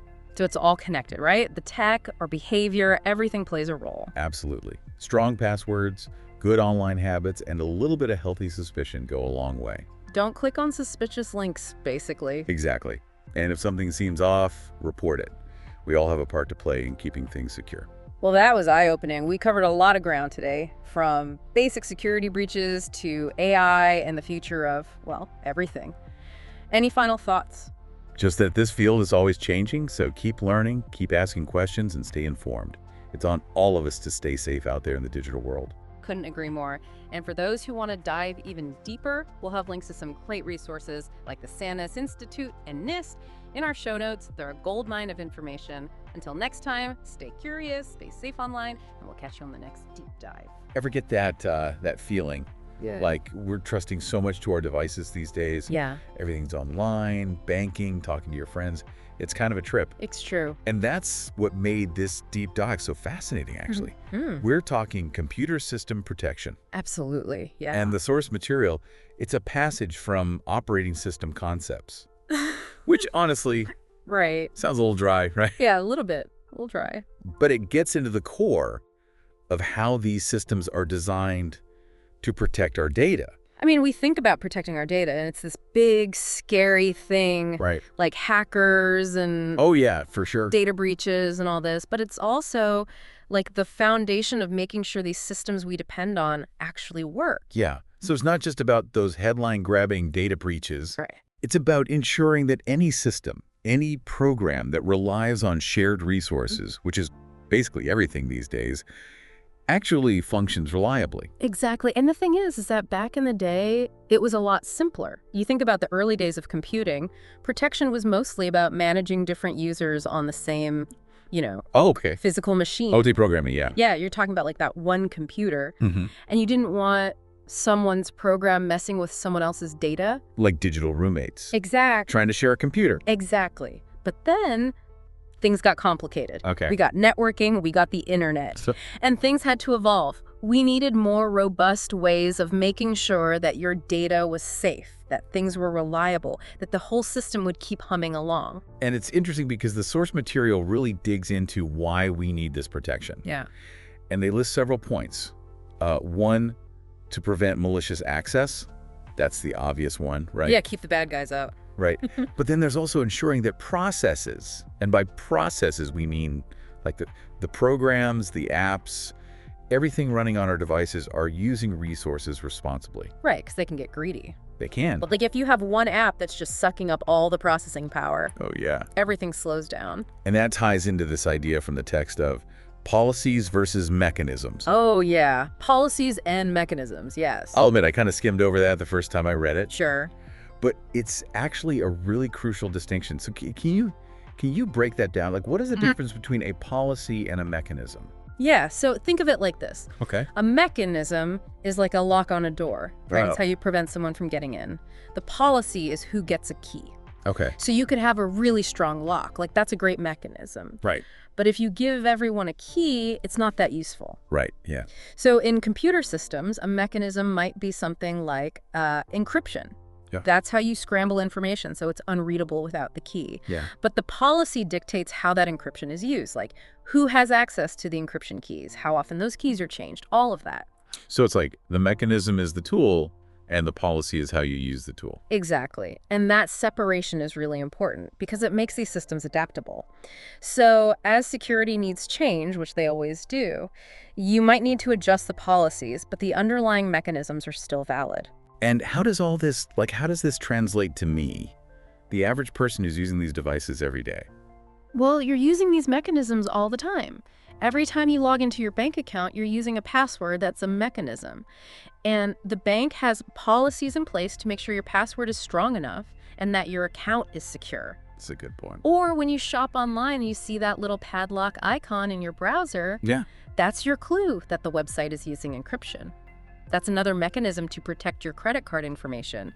So even though you might not be designing these systems, understanding how they work, even just a little bit, can help you make better decisions about your own security. So it's about being an informed user. Exactly. Okay, so before we wrap up here, I wanted to touch on something that the source material really left me thinking about. Because we've talked about how important protection is. Yeah. And we've touched on how these systems have evolved to be more connected, more complex. Right. But what does the future hold? As our reliance on these interconnected systems keeps growing, what new challenges are we going to face when it comes to protecting our data? And are our current approaches going to be enough? That is a big question. It is. I don't know if anyone has the answer, but Yeah. it's definitely something we need to be thinking about because the threats are constantly evolving and so are the systems. I mean, think about how much has changed just in the last 5-10 years. Right. It's incredible. And that pace of change is only going to accelerate. So we need to be having these conversations, thinking critically about how we protect ourselves and our data in a world that's becoming increasingly digital. So true. So much to think about. Well, on that note, I think we'll wrap up this deep dive. Thanks for listening, and we'll catch you next time. It seems like every day there's a new headline about some big cyber attack, right? Makes you wonder if anything's actually safe online anymore. It's definitely a wild world out there, digitally speaking, that's for sure. But hey, the good news is you don't need to be a tech whiz to be smarter about cybersecurity. That's right. A little knowledge can go a long way. That's what we're diving into today, the fundamental principles that can really level up your digital defenses. And we're talking like the core principles. Exactly. We're going straight to the source, cracking open a technical textbook on operating system security, like getting a peek behind the curtain or, well, maybe inside a digital fortress. And of course, our experts here to break it all down. Happy to be here. Okay, so flipping through this textbook, 3 big ideas jump out. Principle of least privilege, compartmentalization, and defense in depth. Let's start with that first one, least privilege. It sounds kind of restrictive, right? It is, but in a good way. Think about it. In your own digital life, should every single app on your phone have access to everything? I mean, we're talking photos, contacts, bank details. Whoa, okay, you're making me sweat a little. Definitely not. Exactly. And that's the whole point of least privilege. It's about giving each program or user only the bare minimum access they need to do their thing and nothing more. The textbook actually gives a great example about root or administrator privileges. Like those super user accounts with access to everything. Exactly. They're like the master key to your entire system. If a hacker gets a hold of that, yikes, they can do some real damage. It's like that example from the text about those nasty viruses that specifically target root privileges in UNIX systems, or even administrator accounts on Windows. Yeah, it highlights why those high-level permissions are a juicy target for attackers. They're powerful, but also a big responsibility. And it's not just about hackers either. Have you ever, like, accidentally deleted an important file? Who hasn't? Exactly. But if you're using a standard account with limited privileges, even a slip-up like that won't be quite as disastrous. Okay, so least privilege, definitely a good thing. But how do we actually put it into practice? It's honestly simpler than you might think. For starters, you can create a separate user account on your computer just for everyday tasks, like browsing or emailing. So keep the admin account under lock and key, only for those super special occasions like installing software or messing with system settings. You got it. It's basic but effective least privilege in action. Love it. But the digital world, it's not exactly known for being simple, right? We need more than just one layer of defense. Yeah. Enter compartmentalization. What's that all about? Imagine the toughest, most secure castle ever, right? You wouldn't just have one wall, would you? You'd have layers, walls, moats, maybe even a drawbridge or two. Okay, I'm picturing it. Compartmentalization is kind of like that. It's about dividing your system, your digital castle, into separate secure zones, each with its own defenses. That way, even if one area is breached, the damage is contained. The textbook actually uses the example of a DMZ, a demilitarized zone. Oh yeah, the DMZ, like a buffer zone between networks, right? Exactly. It's a separate network zone between your internal network and the outside world, used for things that need to be accessible but not super high security. So like, a guest Wi-Fi network at home would be a kind of DMZ, right? You got it. It's a simple way to apply compartmentalization to your home network. That way, even if someone accesses your guest Wi-Fi, they won't have access to your computers or any other devices on your main network. Okay, I'm starting to see how this all fits together. But even with the best fortresses, sometimes things still slip through, don't they? Unfortunately, yeah. No system is perfect, which is where audit trails come in. Ah, our digital detectives. Exactly. Think of them like those security cameras and logbooks they have in museums or banks. Audit trails keep track of who accessed what and when. If something fishy happens, you can go back and retrace the steps, see what went wrong. And this is where things get really interesting for folks who want to get into the nitty-gritty of cybersecurity. The textbook talks about how these audit trails can be super helpful in damage control. Even if an attack can't be completely stopped, those logs can help you figure out what happened and minimize the impact. Absolutely. They're like your breadcrumbs back to where things went sideways. Of course, even those can be tampered with. Oh, right. Because hackers, they're clever. Clever, and always finding new ways to cover their tracks. That's why it's not enough to just have audit trails. It's got to be part of a larger security strategy, which brings us to our final principle, defense in depth. Okay, so if least privilege is about limiting damage and compartmentalization is building those strong walls, where does defense in depth fit in? It's about recognizing that no single security measure is foolproof. It's about layering multiple defenses on top of each other. Just like with that castle, remember? Multiple layers of protection. Okay, so we're talking, what? Strong passwords, two-factor authentication, keeping software up to date. Yep, all of that, and then some. Don't forget about firewalls, too. It's about being proactive and realizing that cybersecurity is an ongoing process.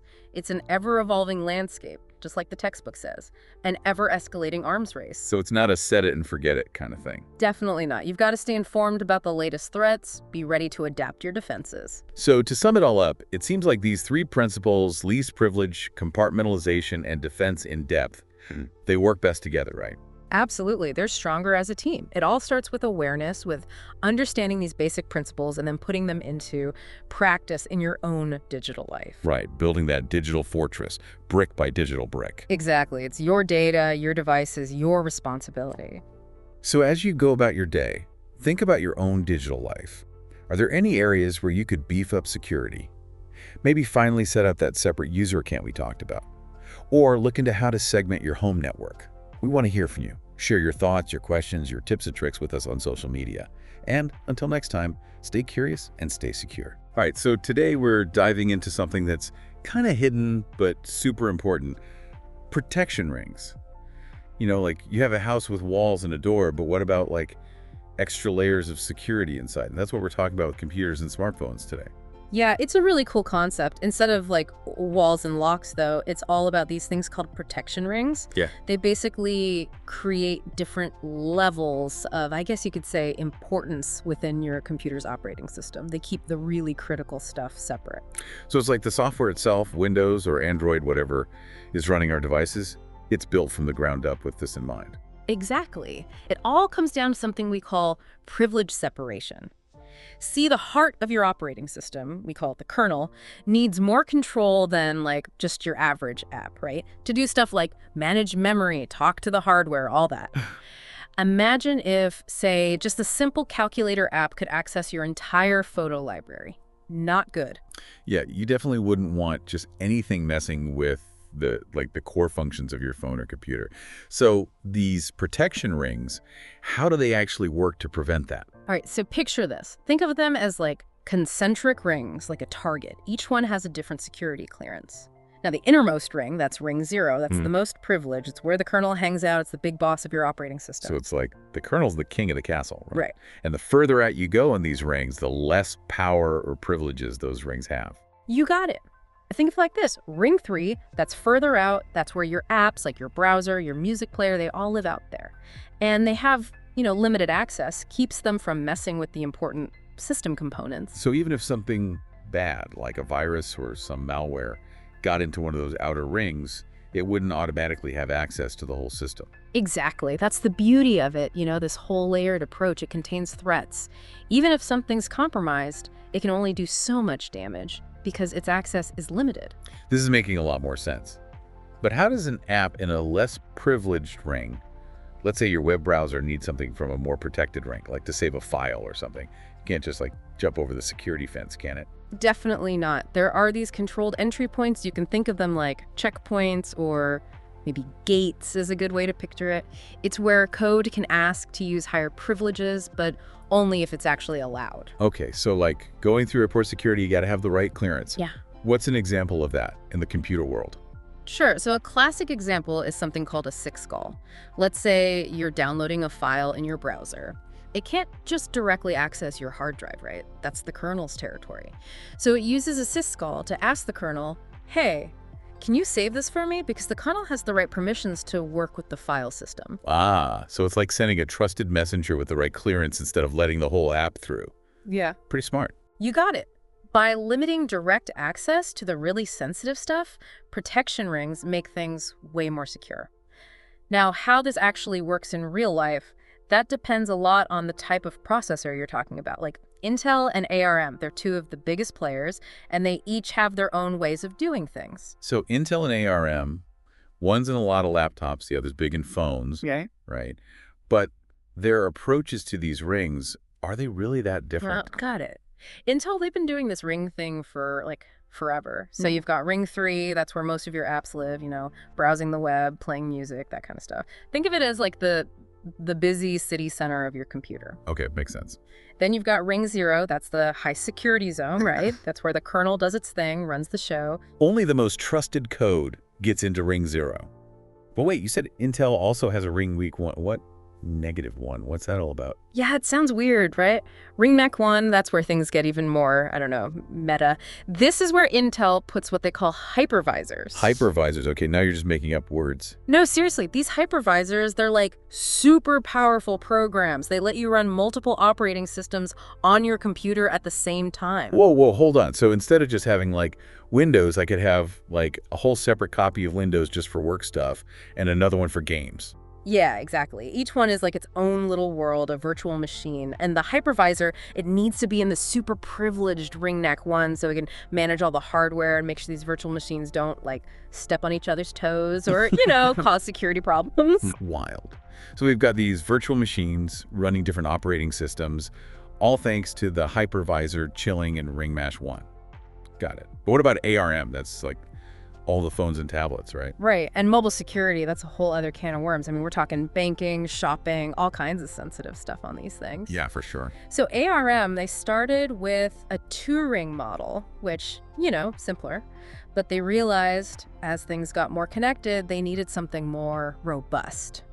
That's where Trust Zone comes in. Trust Zone. Okay, now that one sounds familiar. Yeah, you've probably heard of it. Think of it like a separate, super secure fortress inside the already pretty secure fortress of your phone's processor. Oh, a fortress within a fortress. Okay. I'm listening. So this is where your most sensitive stuff is processed and stored. Passwords, the keys used to encrypt your stuff, even your fingerprint information. Oh, wow. So even if someone hacks my phone's operating system, this Trust Zone thing is a last line of defense. Exactly. It's its own separate thing with its own operating system, its own memory, completely walled off. Even the kernel, the big boss, can't just directly get in there. Wait, seriously, how does that even work? How do you make something that even the kernel can't access? It's complicated, but basically, to talk to Trust Zone, the kernel has to use this super special, super controlled mechanism called a secure monitor call. SMC for short, like a high security checkpoint. So it's like the kernel has to go through all this extra security just to ask Trust Zone to do something. Pretty much. No direct access allowed.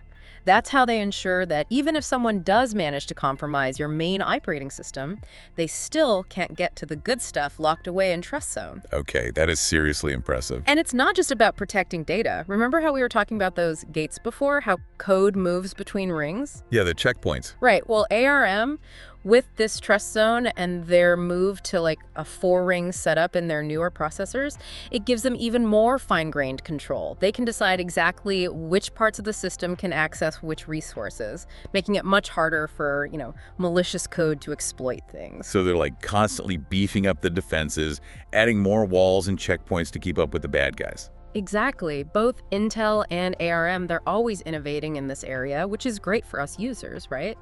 But with all this talk about, like, rings and hypervisors, it's easy to get lost in the weeds a bit. You might be wondering, how does any of this affect me, the person just trying to use their phone or laptop?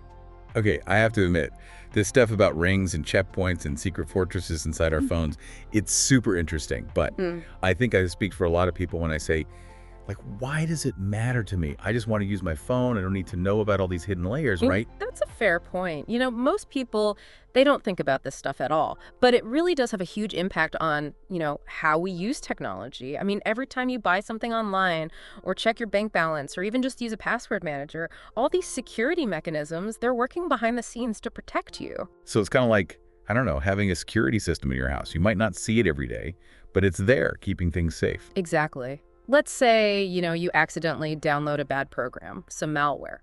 Without protection rings, that thing could potentially, completely take over your system, steal your data, lock you out, all sorts of nasty stuff. That's not good. So how do these rings, actually stop that from happening? Remember how we were talking about, different levels of privilege? So even if that malware, let's say it gets into your web browser, right, exploits some vulnerability, it's still stuck with just the permissions of that browser. It can't just suddenly jump over and, I don't know, start messing with your banking app or something, especially if that app is using, Trust Zone to store your data. So even if a threat does get through, those inner rings, they kind of act like a containment zone, like damage control. Exactly. It limits the impact, gives you time to, find it and clean it up before it becomes a huge problem. And this is even more important on our phones, right? Yeah, true. Our phones hold, everything these days. Everything. Important documents, banking info, even control of our homes sometimes with smart devices. That's why features like Trust Zone are so important. They add that extra level of protection for our most sensitive stuff. So next time I use Apple Pay or Google Pay, I can thank Trust Zone for keeping my credit card info safe. You got it. And it's not just payments. Think about password managers. They use these secure areas to store your passwords. Makes it way harder for the bad guys to get them. It's all about layers, making it as hard as possible to break in. It's like having a whole security detail for your data, working 24/7. But are these protection rings foolproof? Can hackers ever get around them? It's a cat and mouse game, really. As good as these rings are, there are always people trying to find ways to, to break through, exploit some weakness, or find a way to bypass those gates we were talking about. So it's a constant back and forth. The good guys building better walls and the bad guys trying to tear them down. Exactly. And that's why companies like Intel, ARM, Apple, Google, they're always working on new security features, always trying to stay one step ahead. It sounds like it never really ends, huh? This whole security thing. Nope. And as we get more and more connected, AI, the Internet of Things, all that, understanding how we keep our devices safe is only going to become more important. Makes you appreciate all this stuff happening behind the scenes, We take it for granted sometimes, but it's a big deal. It really is. Well, hopefully our little deep dive today has shed some light on the unsung heroes of the digital world, these protection rings working tirelessly to keep our data safe. Couldn't have said it better myself. Thanks for joining us, and we'll catch you next time for another deep dive. Welcome back, everyone, for another deep dive. This time we're getting into the weeds of computer security. Mm-hmm. Specifically, how operating systems, the software running everything, how those protect your data and your applications. Right. We've got a ton of interesting stuff to dig into. Research papers, technical analyses of how things work, even some historical anecdotes. Oh, cool. This should be fun. Yeah, what people don't always realize is that securing a computer system, it's not just about like building firewalls, installing antivirus software. Yeah. Which, of course, those are important, but it really goes deeper than that. Okay. It's about understanding those fundamental principles embedded within the operating system itself. Those digital guardians working tirelessly behind the scenes. I like that, digital guardians. So let's unpack that a bit. Mm-hmm. Our source material talks about protection domains and access rights. Right. What does that even mean? Sure. So think of it this way.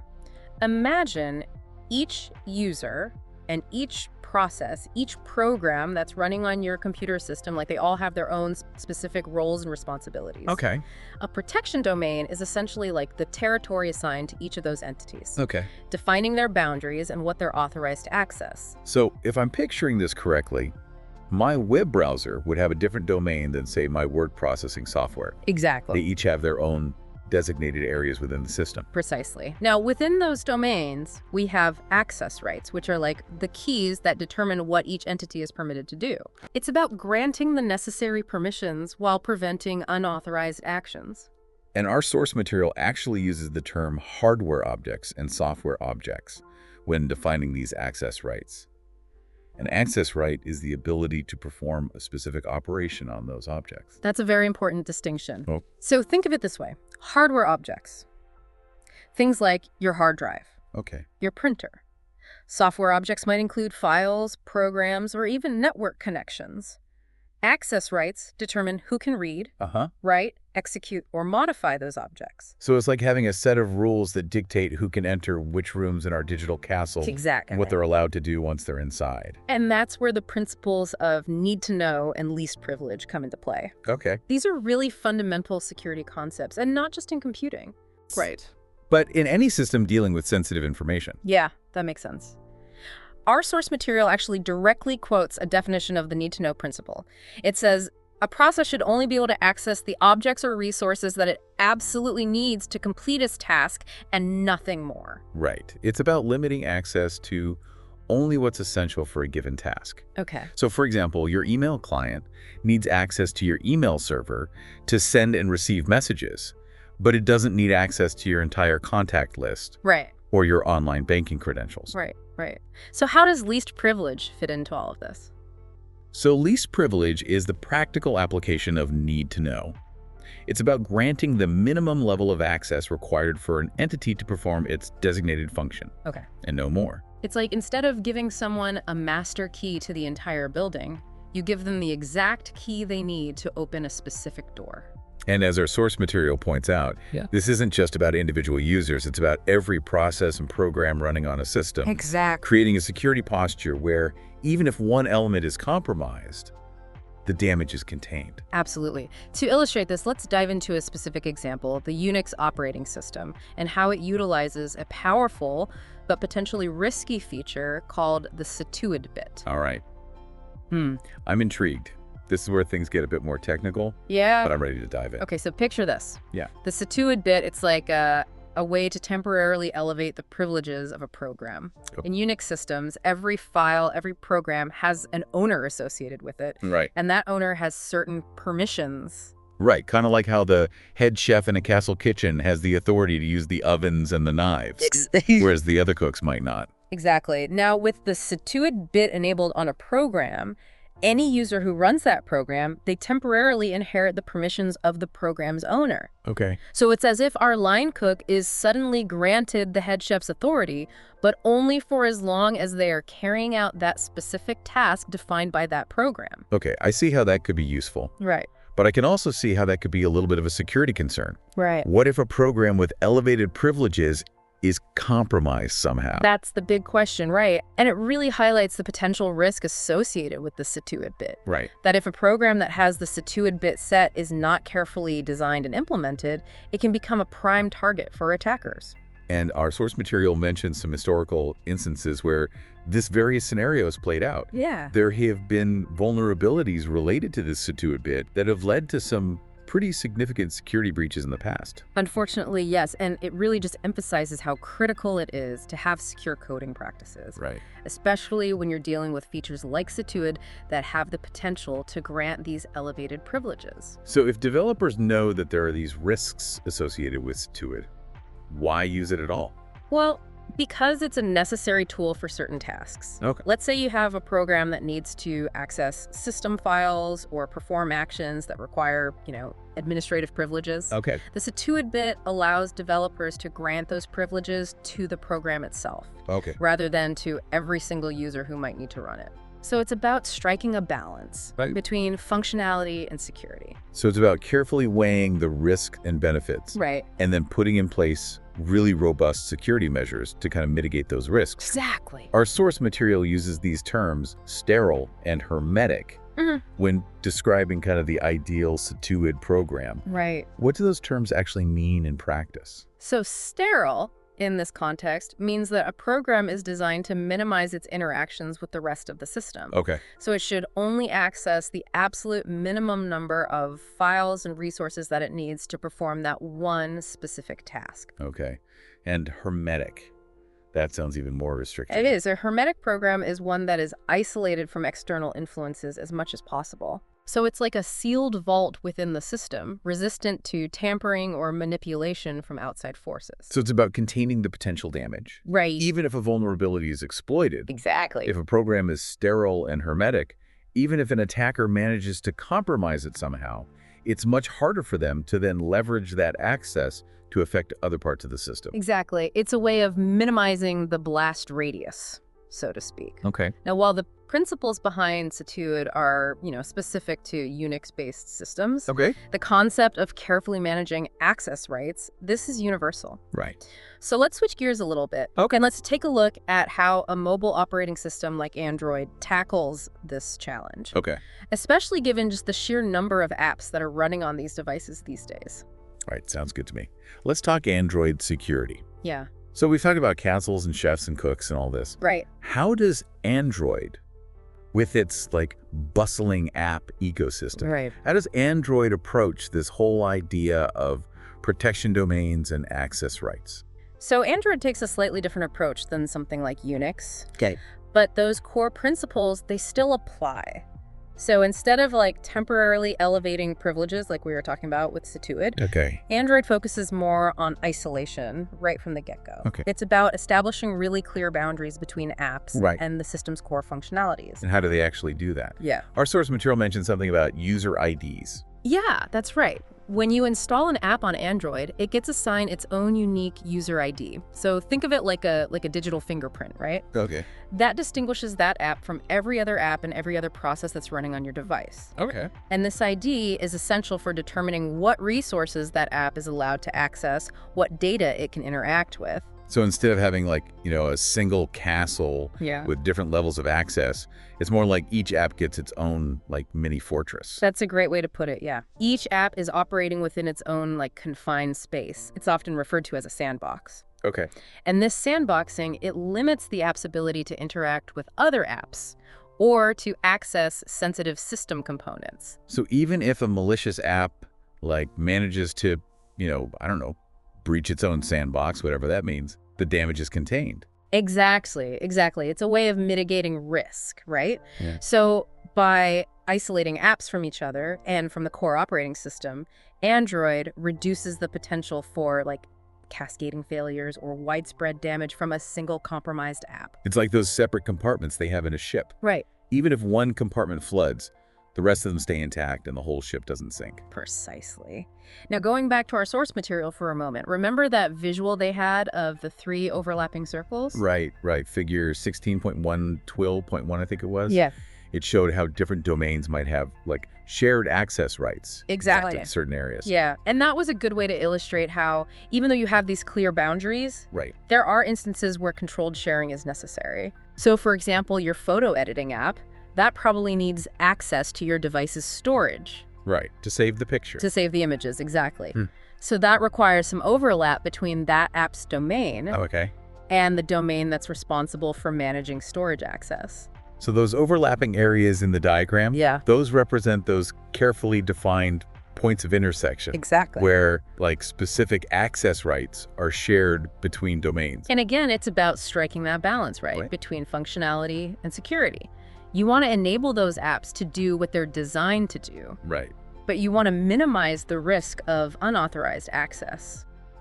This has been really, really interesting. Oh, good. I'm glad to hear it. As we're, navigating this digital world, which seems to be getting more complex every day. It really is. It seems like understanding these fundamental security concepts is more important now than ever. Absolutely. And it's not about everyone becoming cybersecurity experts overnight, Right. but just having that basic understanding of how things work, Right. how these operating systems are designed to protect us. Right. I think it really empowers all of us as users to start asking more critical questions about the devices and the services that we rely on every day. Yeah, it's about moving from a place of just kind of blind trust to one of, like, more informed consent. Exactly. And, that brings up a really interesting point that I think is worth pondering as we wrap up our deep dive here. Okay. We've been focusing on how these operating systems try to protect us. Within a single device. Within a single device. Yeah. But as we rely more and more on cloud services, Right. interconnected devices. The Internet of Things. Exactly. The lines between these digital castles Right. they Yeah. start to get a little blurry. Yeah, it's almost like our castles aren't these isolated fortresses anymore. Right. It's like they're all part of this, like, giant interconnected network. Exactly. So the question then becomes, as the very definition of a protected domain is changing, how do we ensure security and privacy in this new landscape? That is a very, very thought-provoking question, and I think that's a perfect place to leave it for today. Thank you so much for joining us on this deep dive. My pleasure. Always happy to be here. And to all of our listeners out there, thank you for listening, and we'll catch you next time.